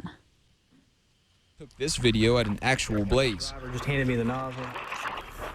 I was like, whoa, dude, he's going to run over me. And this is my visor on my helmet. It's just quick and easy to catch the picture. Wood received Google Glass on a Friday. By Sunday, he was fighting a house fire. This is just a defensive fire. Straight, right there. Y'all come over here. Of course, his plan has an inherent risk. Will the technology be reliable? My biggest concern is the heat and the smoke. He believes Google will take notes and make adjustments for Glass's 2014 release. I think the Glass that we have today is going to be different than the Glass that comes out as a consumer model next year. The way Chief Wood sees it, this tool could stand the test of time. You can take a picture, send a picture, make a phone call. I think it's the next step in the information revolution. In Jones County, Yeah, pretty cool. So, while I have my doubts about Glass as a general kind of consumer product, I think for firefighters and surgeons and teachers and, field guide leaders and those kinds of specialized, factory workers, anything to do with like safety or education, I think there's, huge potential there. That certainly trumps the, maybe discomfort of having, a head-mounted camera on your face. Yeah, because you can't interact with it, right? I mean, a lot of those, I know I have a friend who's a firefighter, and he uses like a GoPro that he puts on his helmet, but you can't interact with that. You can so you can capture for later use, but you can't interact right away and say, take this picture, swipe, send it to whatever, the chief or whoever's monitoring the situation, right? That's so much more useful. And, I can see Google taking this one step further and integrating it into helmets and things. I mean, why wouldn't you do that, right? Or for police officers, integrating it into their uniform somehow so that you can have instantaneous, feedback to somebody that's making decisions that needs a closer look at the situation. Yep, absolutely. Very cool. So did you guys accidentally hang out someone who you were not trying to hang out with? Did you see the story? On no, just Google Hangouts /Gtalk. So on any of your devices, I guess apparently there was a glitch that sent some chat messages to the wrong recipients, which is basically the worst bug that you can possibly have in an IM client. This actually happened to me. Yeah. Oh, Chad, this happened to you? Yes. So here's the bug: is that for me, it still sent a message to someone who was in my circles, but if I sent a message to someone who I expected it would only go to them, it actually went to a Hangout full of people. Luckily, it was just like a, "Hey, you there?" And people were like, I'm not. What? Like, what are you talking about? And yeah, really scary. To the point of like, okay, I'm gonna use Skype for the next few days to contact everyone.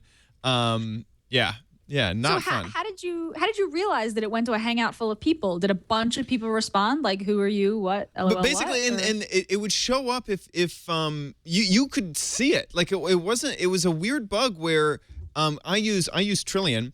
And so I sent it through Trillian, and then when I went to Google Plus, I could see that there was a Hangout that I had spoken in, and I realized that the messages that I thought were going to the other friend were going to the Hangout and not to the friend that I was messaging with. Oh, weird Twilight Zone. That would have freaked me out. I'm going to use a word that I would never use with Jeff Jarvis on the show, which is that's creepy. Yeah. Totally creepy. Yeah. Creepy out. And can you imagine if I thought that I was talking to a family member and was maybe talking about family issues? I mean, there's so much that could go wrong that there's so many awkward things that could happen. Yes. Yeah. I'm really glad that it was an innocuous message. Yeah. Chat. Hey, how you doing? Yeah. Hey, you there? Yeah. Yeah. And I'm impressed that you saw it. Like, I don't know if you were on Trillian, so you just happened to check Plus. It's funny because I saw the article and I went, my friend never responded. And I went over to Google Plus. Yes, okay. Yes. So luckily I was a pretty savvy user and I caught it really fast. And I knew exactly where to look to see if I was exhibiting the issues. But yeah, not fun. Not fun. Wow. I gotta say, I love Hangouts, and I've actually switched to the Hangouts app on my Android phone. I use it on the desktop. I mostly use the text, the text chat. I'm talking about the text versus the video chat, and I really like it a lot. But that's a little scary. Apparently, there's a Hangouts update rolling out, by the way, which will show availability statuses, a better organized contact list, and I'm not sure if that has actually been pushed out yet. I think Android Police listed a link to the APK. I think it's in the it's process of being pushed out. Yeah, it's a stage rollout. But they need to. There's a lot that needs to happen with Hangouts. It's confusing to use. It's hard to tell what's going on and who's, it's constantly interrupting people. But I think the most glaring problem with Hangouts is support SMS yet. Yep. It's got to support SMS before anybody can really take it seriously. Yeah, I'm waiting for the day when the Google Voice Hangouts integration gets announced, and also the weirdness about the way that it interacts with Google Talk with different clients, and the XMPP decisions that they made. I mean, there were some missteps there. I feel like it needs to talk to everything, interact with everything, but particularly with SMS, right? Because SMS, that's what iMessage has over Hangouts at this point, right? That is the SMS integration.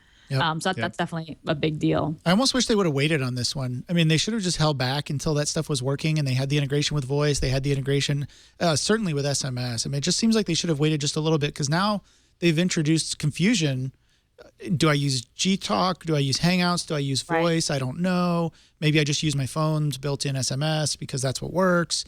So I think it's going to be a lot harder for them now to to get people to upgrade, or I don't know if it's an upgrade, but change to Hangouts, which is what they want, because they want to unify all this messaging, which is great. But they're just going to have a hard time doing that now because now people are confused. It would have been so much better if they just would have waited 6 months or something till they were ready, hopefully, and released it at that time. But the other problem is, and I don't know if this happens to you guys, but there's an incoming call or some kind of Hangout or something, and you can't find it. Yeah. Yeah. Does that happen to you? Yeah, I've had that happen where is before. it? If I go to Gmail, maybe it'll appear, you know, and it's just so half-assed. It's just awful. Yep. Yeah, I did have that. I did get a notification of one on my Android phone, which I swiped away and then couldn't find it, the new one. And now I have this lingering paranoia of like, did I miss one, or was it just a double notification? Yeah. No, you're right. You're right. I have been using it. I do like it, but definitely does have some issues to work out for sure. Yeah. Yep. Let's see. Do you guys see Steve Ballmer's tearful goodbye? Tearful. It was intense. He was a big crying man. Yeah. Mike, you did a piece about why Microsoft should fire Bill Gates, actually. Yeah. Yes. Yeah. Well, there are three investors. This Reuters reported this yesterday, who are calling for Bill Gates to be removed as chairman, but left on the board. And they're especially concerned with his influence over the next CEO. So they don't want Gates to bring in another Ballmer. I mean, essentially, Ballmer, in my view, was a conspicuously incompetent CEO. I was going to use this information as my number of the week later on. Oh, but sorry, I scooped you. No, that's fine, because I also have a pick of the week, which I can use in that segment. But here's the number: $570 billion. If you look at the valuation of Microsoft when Steve Ballmer became CEO in the year 2000, it was roughly $620 billion, and it was close to the record that they had achieved. When you adjust that for inflation, that would be about $850 billion. So adjusted for inflation, Microsoft was worth $850 billion in 1999, 2000. And it's now worth $280 billion. So essentially, under Steve Ballmer's leadership, and it's really Bill Gates' leadership, Microsoft has lost $570 billion in value. So if anybody can think of a CEO who's survived that long with that much loss of value, I'd love to hear it, because it's never happened.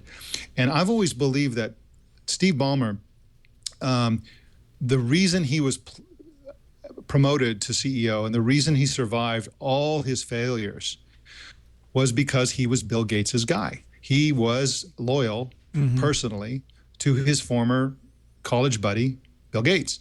And so Bill Gates, everybody says Bill Gates is a genius and a visionary, and there's another argument that he's a moral person because he saved a lot of lives with his philanthropic organization, the Bill and Melinda Gates Foundation, and that's a separate issue.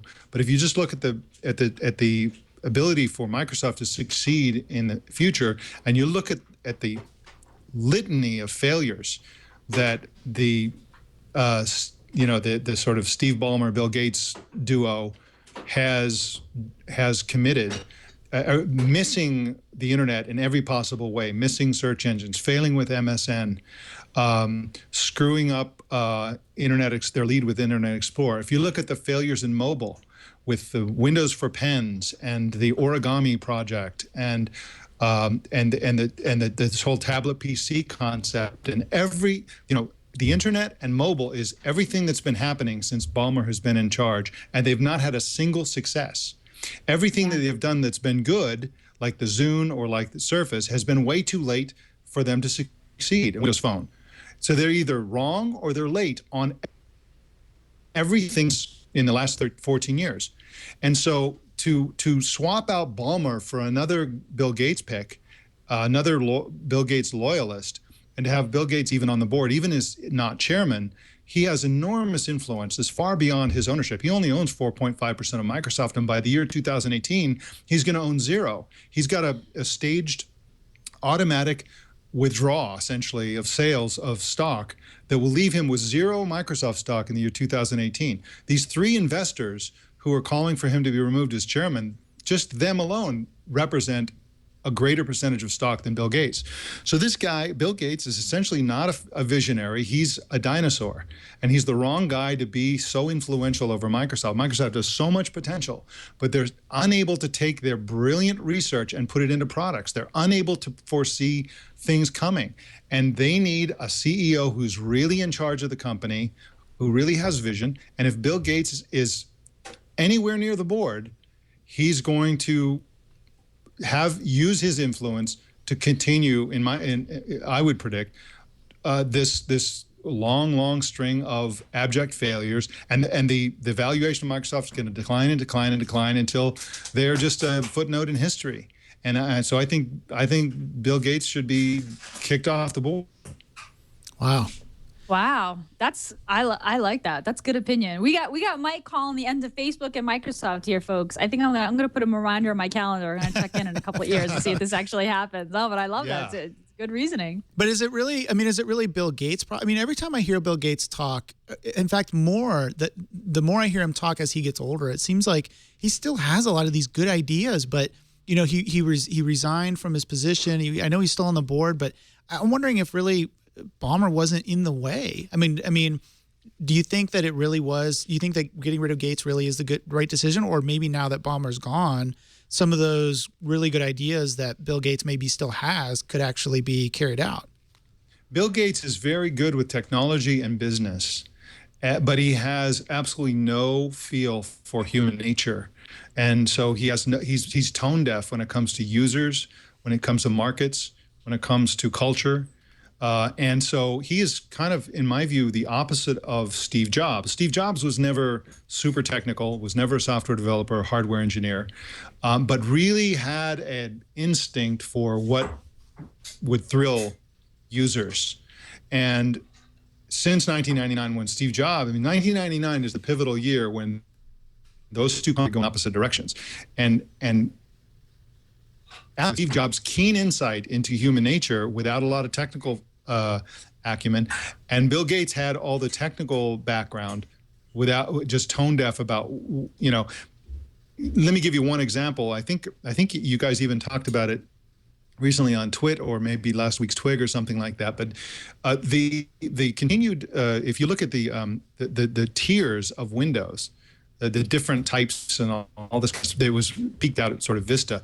To not understand that is just a horrible, unnecessary waste of consumer goodwill, to just confuse the pants off of your customers, and generate this sort of buyer's remorse. But you know, back to your point, I actually think Bill Gates was you can't argue with the fact that that Microsoft succeeded when Bill Gates was the CEO, and I think a lot of that had to do with the fact that he was a tyrant, like Steve Jobs. He knew how to dress somebody down, how to instill fear, and how to kick everybody's butt. And he was a hardcore workaholic, totally engaged in making Microsoft his one. As a board member, it's just his ideas and his influence. He's not engaged. He's not able to instill fear and loyalty and all this kind of stuff that he could as CEO. And so he's more of a problem or a barrier, I think, to Microsoft's success.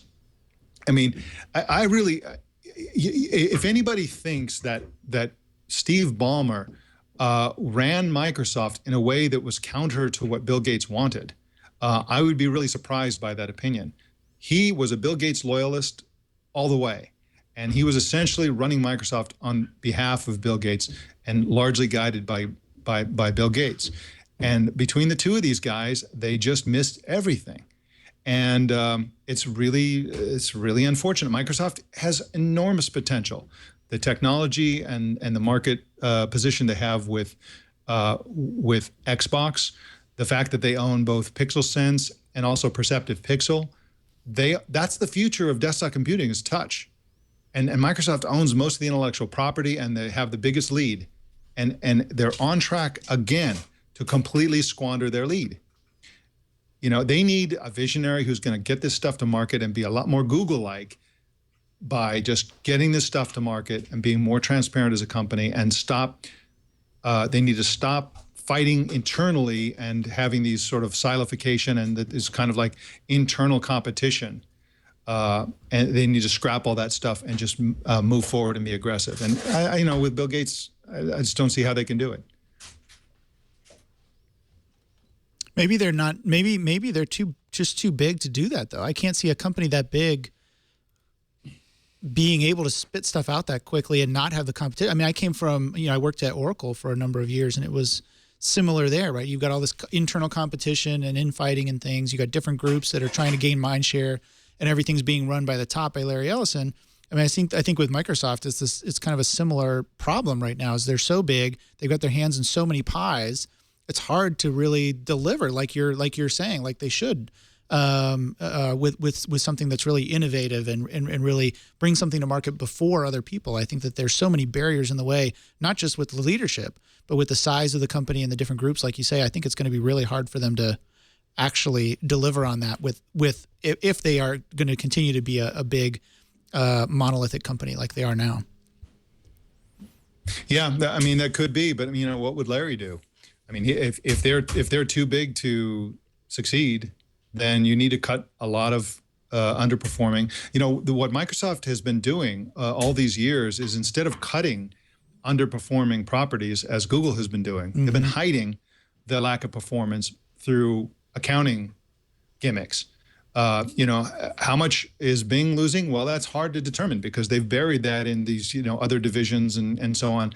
And so that's sort of been that's sort of an internal political ass-covering kind of approach to these problems that's very antiquated and is not going to help you compete against the likes of Apple and Google on the internet and in mobile technology and in the gadget sphere in general. I don't think Microsoft needs to be smaller in order to do what they need to do. What they really need to do is they need to use what remaining power and cash that they have to go and school Hollywood in who's in charge. They need to turn Xbox into the living room system and turn that into home automation and all this stuff. They've got everything in place. They need to execute on it, right? The other thing that they need to do is take this Pixel Sense stuff and the perceptive pixel stuff, the big desktop touch tablet things, and also pen. In Microsoft's case, they have great research on pen, combining touch and pen together. And they need to get that into a sub $5,000 consumer version as fast as possible and really own that market. Because if they don't do it, Apple's going to do it, and if Apple doesn't do it, Google's going to do it. Yep. And as it is now, Microsoft is years ahead, but they're not shipping anything. They're keeping it. It's for casinos and CNN. For election night coverage. That's what they're using this stuff for. Small potatoes.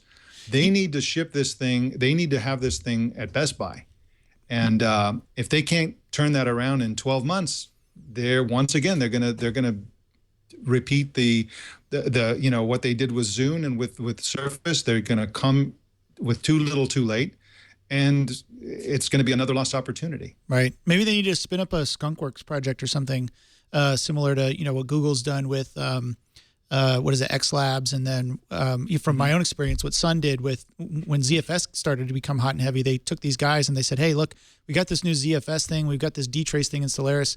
Why don't you dtrace guys go off to San Francisco and get a loft somewhere, come up with something new and cool? And they came up with this great product for a while that was really catching on. It was really innovative at the time.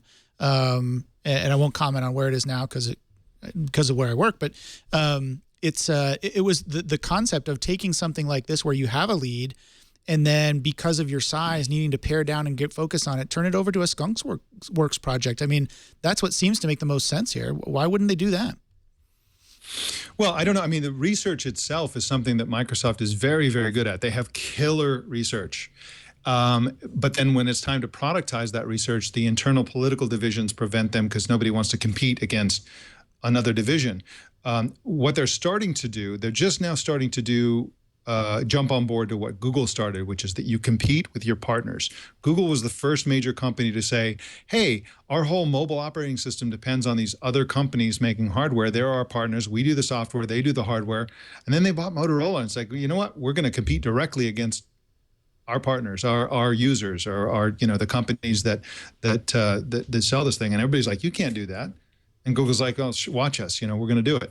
And so now they're doing that. Now Microsoft's kind of doing that. Their purchase of Nokia and all that stuff. But they really need to embrace that concept. They need to stop being afraid to cannibalize themselves and their partners and just move forward with the most bleeding edge technology. It's a cultural issue. It's not about invention.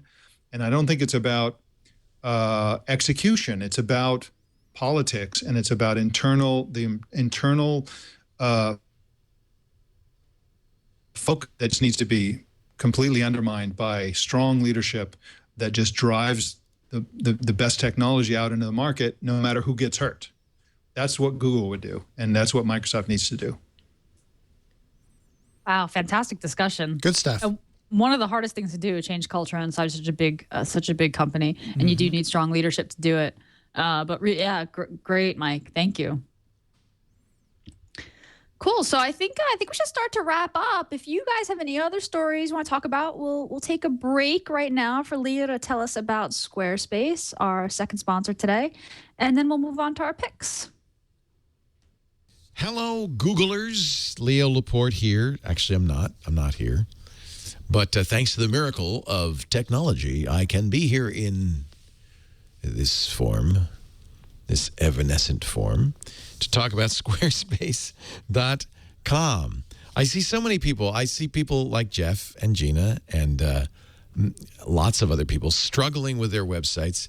We do it all the time. We'll go to a website, knock it off the air. And I think, that's kind of a shame. I mean, you're getting the biggest plug of your life sometimes. And because we know that because so many people are going to your site, it's gone down. So all those people who would see what you're doing can't. That never happens with Squarespace. We have tried. In fact, try right now. Go to our Squarespace site. The Inside Twit blog is running on Squarespace, inside.twit.tv. Can't bring it down. Every one of you goes there all at once. Boom, boom, boom. Nope. That's because Squarespace does both hosting and the content management system. They're tightly integrated. Anthony explained this to me once, and I know, the founder of Squarespace, Anthony Castellana, explained this. It has to do with, it's like the servers are virtualized, and the software allows that, and so your site doesn't just live on one computer, it lives on the whole Squarespace cloud. When more bandwidth is needed, the cloud is there to, put more bandwidth behind your site completely seamlessly, stuff like that. I don't understand it. I just know it works. I know we cannot bring a Squarespace site down. It's more than that. I mean, it's very affordable. It starts at $8 a month for the annual plan. The unlimited plan is only $16 a month, and that means unlimited bandwidth, unlimited sites, unlimited pages. In fact, you will never get a bill with the unlimited plan for bandwidth. So you get to be, you are the most popular site in the world. Your site doesn't go down, and you don't get a bandwidth bill. If you want to do commerce, $24 a month with the annual plan. By the way, with any of these annual plans, they'll hook up your site. They'll give you a custom domain name for free, and they'll hook up your site. The commerce is amazing. If you want to sell something online, there is no better deal for e-commerce than Squarespace.com. Unlimited physical or digital goods. You could sell MP3s and CDs, for instance, or paintings and photographs or digital photography, whatever. They calculate taxes, shipping. You could do coupon codes. All of this is built in. They set you up with a merchant account. But Squarespace takes nothing. It's $24 a month. That's it. I don't know of a better solution for e-commerce, frankly. I think this is the best out there. Every site is mobile ready, so that means your store works mobile as well as desktop. Look, you got to try it. It's free. Go to squarespace.com. Click the Get Started button. You can see all the templates, start designing, import all your content, or create a new site. And then if you decide to buy after the 2 weeks, you don't need to give them a credit card when you want to try it, so you can walk away. But if you decide to buy, just please use TWIG10 as the offer code, TWIG and the number 10, and you get 10% off. Kind of just our way of saying thank you for showing your support for This Week in Google and Squarespace. Squarespace.com. When you decide to buy, use the offer code TWIG10 to save 10%. Back we go to Jeff, Gina, and This Week in Google. Google. Google. Before we move on to our picks, That's a new one. are there? Yeah, that's a good one. Are there any other stories that you guys want to cover before we go on to our picks? I saw this thing about the vending machine, the game vending machine that Google put in Japan. Oh yeah, so this is an Android based, or it's an Android game vending machine. So how does this work? So it works with NFC. I guess you just go up to the machine and like hold your phone up to the game that you want to load, and it like automatically loads.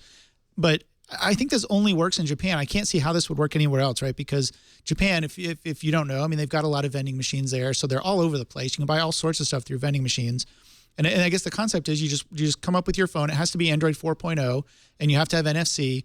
And you might see a game or something that you want to load on your phone, and so you just hold it up there. And if it's a game if it's a pay service, I think it uses Google Wallet to pay, or maybe you can use a credit card too. I didn't see that in the article, but I don't know. It's just a really interesting concept. I just cannot imagine this. I mean, why wouldn't you just use the phone? Right. So it's a software vending machine. Yeah. So it's like the Play Store. It's a manifestation of the Play Store. The vending machine will give you a Nexus 4 for you to try it out, but you have to give the Nexus 4 back. So this is interesting. So if you just want to play a game, you could just be like, "Hey, give me a Nexus 4, load up a couple games, and play for a bit, and then just give it back, like renting an Android phone." Oh, that makes more sense. It makes a little more sense. I missed that part of the article. So they're actually it drops out a Nexus 4, and you use it. I mean, I don't know. Maybe it doesn't make sense. So they're hoping it's kind of like the Redbox idea, right? Like you go up, you pick a movie, it spits out a disc, but in this case, it's spitting out a Nexus 4. Yeah, is this at an airport? It seems like this would make sense at an airport. Although I guess you wouldn't take it on the plane with you, right? Because you had to get the phone back. It says the Crazy. machines are they're only there for a limited 10-day run. So they're testing this concept out, but I just can't imagine this working anywhere else. It's just kind of an interesting story. I thought I'd bring it up. Yeah, cool. All right, let's move on to our picks. Aaron, why don't we start with you? You've got something really interesting going on in the studio there. I've been chomping at the bit to see what's going on that extra monitor. Right. So I don't know if you guys have heard about this project. It came out a couple weeks ago. It's called Google Coder. And what it is actually is Google is kind of embracing Raspberry Pi, and all of this, everything around this is right up my alley. So I'm big into Google, big into open source, big into open hardware, which is why I love the Raspberry Pi. And what you may not know is I also really love new concepts around education, right? So things like Udacity and different ways for people to learn and easier ways for people to learn about things. So what Google did was they created this Google Coder, which is basically their a learning environment for people that want to learn how to develop web applications. So what you do is you take your Raspberry Pi, and I've got my Raspberry Pi sitting here at the desk next to me. I don't know if we have a shot of that, Chad. Oh, you can kind of see it. I don't want to mess it up, but it's right here. So I got my Raspberry Pi. I've got a Wi-Fi dongle connected to it, and I've got the Google Coder image loaded on the SD card that's in the Raspberry Pi. And when you boot this up, and I will switch to my browser now. When you boot this up, if you're running Mac or Linux, you should be able to automatically go to coder.local, and it should connect you automatically to the Raspberry Pi. If it doesn't, if you're like me and you're running Windows, so that I can share my screen better, you need to find out the IP address. Anyway, so this is the first use. So it's telling me we need a password. So I'm just going to try this. It's going to be a live demo. Let's just see how this works. So I'm just going to put. These always go smoothly. They always go smoothly. So I'm going to put a password in here. And it's telling me it needs to contain a lowercase and at least 2 uppercase letters or numbers. Wow. Okay. So let's let me modify this and see if it works now. Okay, I'm waiting. Here it comes.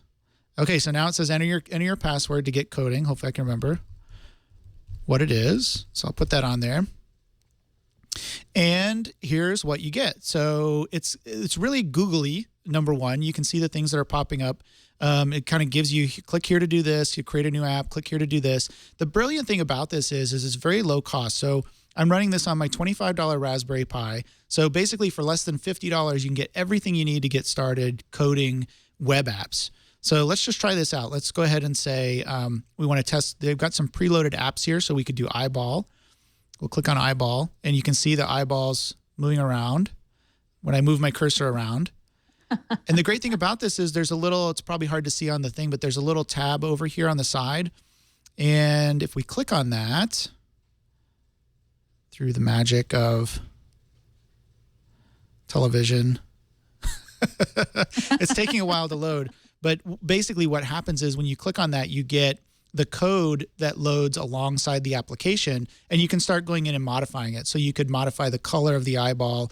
You could modify the way that it works by just doing some simple, changing the script slightly. So it's helping you to learn.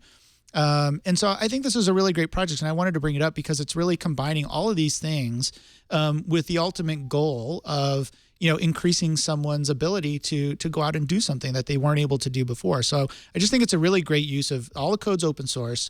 It's using open hardware. It's a googly experience, if you'll pardon the expression.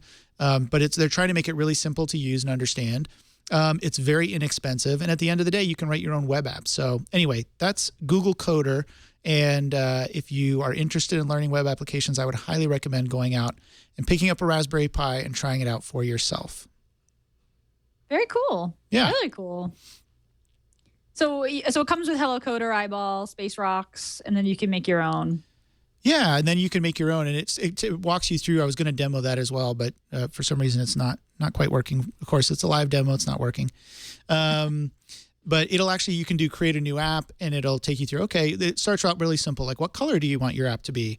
And it looks a lot like the apps in the Chrome in the browser, right? When you do a Chrome app, it looks very, very similar to that. And right. So it's just a really simple way. They're trying to make it simple. I love that this is kind of a pet project, right? But I love that they took the time to build on what Raspberry Pi was doing to make it really easy for people to learn to code. And maybe right now they're concentrated on web apps. Maybe that's not your thing. I hope that they develop this into other applications. So maybe Android development, or maybe learn how to code in Java or Python or something like that, using a similar easy to use kind of approach like this. So yeah, I just think it's really cool. I hope they continue to do stuff like this. Right on. It's a great platform, Raspberry Pi. Yep. Mike, what do you got for us? All right. Well, I'm going to be talking about a hardware device that Sony announced a couple of months ago, I guess, and it now is apparently available. And I just love the concept of this. It has a terrible name. It's called the Smart Bluetooth Handset SBH52. That's right, folks. The SBH52. Ask for it by name. What it is essentially is it's a little device, probably about roughly the size of an Apple TV remote control. It's very small, and it connects with any Bluetooth-based device. If you have a Sony device or another device that has an NFC chip in it, you just tap it to pair it. You tap it against the phone. And what this does is it's got an FM radio built in. It's got a little tiny low-res screen. You can receive calls. You can answer it like a little Zoolander phone, right? So if you can, what it does, it enables you to have a gigantic phablet in your backpack or your purse or whatever, or even 10 feet away. And when you get calls or want to listen to music or whatever, you can use this thing as if it were a little phone, but it's actually connected to your device. There are apps in the Play Store, according to Sony, that deliberately use this thing it's essentially, I consider it a wearable computer. It displays your text message notifications. It's waterproof. It's just a weird, odd kind of thing that Sony came out with that I think deserves a lot more attention than it's getting. Oh, and as you can see from the screen, it clips on. It can clip. It can go to pocket. It can clip onto your coat. Clip onto if you're working out. And so on. It's great for the gym because you can clip it on your clothes and listen to FM radio. Some gyms have the television sets in front of the treadmills have FM radio to convey the sound of the TVs. So it's just a really cool device, and it's a thing that enables you to have a phablet as your phone without having to pull this gigantic thing out of your backpack all the time and put it up against your head to talk on the phone. You can have this little tiny phone, it's just a cool little device that I think is just part of it's both part of the wearable computing movement and it's also part of the phablet movement because it enables you to use a phablet in a more practical way. Yeah, it looks really cool. Headset and handset. So it's not like a Bluetooth headset, but it's kind of like an iPod Mini, but you can talk in it. So you get your big screen, but you can just clip that to your jacket. And you can plug earbuds into it and clip it onto your shirt, and then your device can be in the backseat of the car or whatever, and you can interact, on the phone and listen to music and all that stuff. It's What's it's the like price range on this? Oh yeah. I don't know, and they don't have it listed, and they don't have a link to. But they, up until very recently, it said coming soon, and now it doesn't say coming soon. So I assume that this is purchasable, and I don't know the price. But I will. But if anybody's curious about this product, I'll be following up on Google Plus as soon as I find out this information. Yeah, it's really cool. It's like an Uber Bluetooth headset. I mean, I like the fact that it has the buttons. Looks like 60. Well, wait, that's not American pounds. dollars. So it's like $80. Yeah, 80. yeah, $80. That's not bad for a Bluetooth headset. I just bought one yesterday. In fact, it was a car, version for the car. But I like that they give you the play buttons and whatever that Uber button does in the middle. I mean, that really. I mean, I don't know. I think there's a place for this, especially like you say, when you've got this huge thing that you don't always want to have to whip out every time you want to pause your music or, it really makes a lot of sense. So I think it's really cool. It does. It does like weird, strange, unexpected things. For example, it'll pair to two devices simultaneously. So if you have two phones, you can use this to answer both phones. Wacky. Weird stuff like that. Yeah. Huh. Very cool. Very cool. My tip this week is a pretty simple one. It's kind of a web development tip for people who like typography and notice typography on different web pages. This is a new feature in Chrome that is coming out on Chrome 31 Plus. So you can try it right now if you're on the dev channel or you're using Chrome Canary.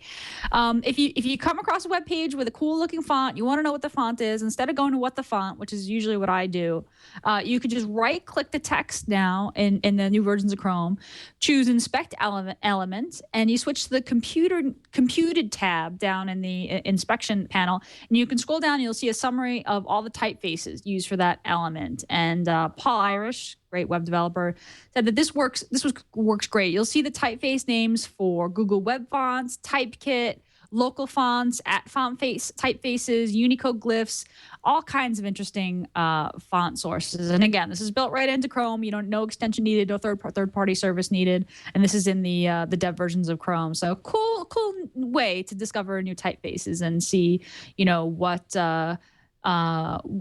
that cool font is that's going on a page that you're interested in. Chrome Font Finder. And if you're a developer, you use inspect element all the time. So it's just down in the computed tab there. Oh, that's cool. Yeah. I like when these kinds of things are built into the browser. So the Chrome really got two things: the reverse image search built into the right click menu on images, and this typeface finder, which is really nice. Well, I think that's a wrap. Thank you both. Mike Elgin, tell us where we can find you online and hear more of your amazing insights about Google Plus and Microsoft and everything else.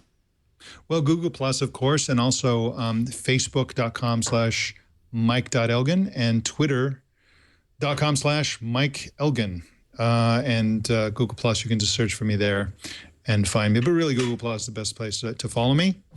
And I welcome all circlers and followers. Right on.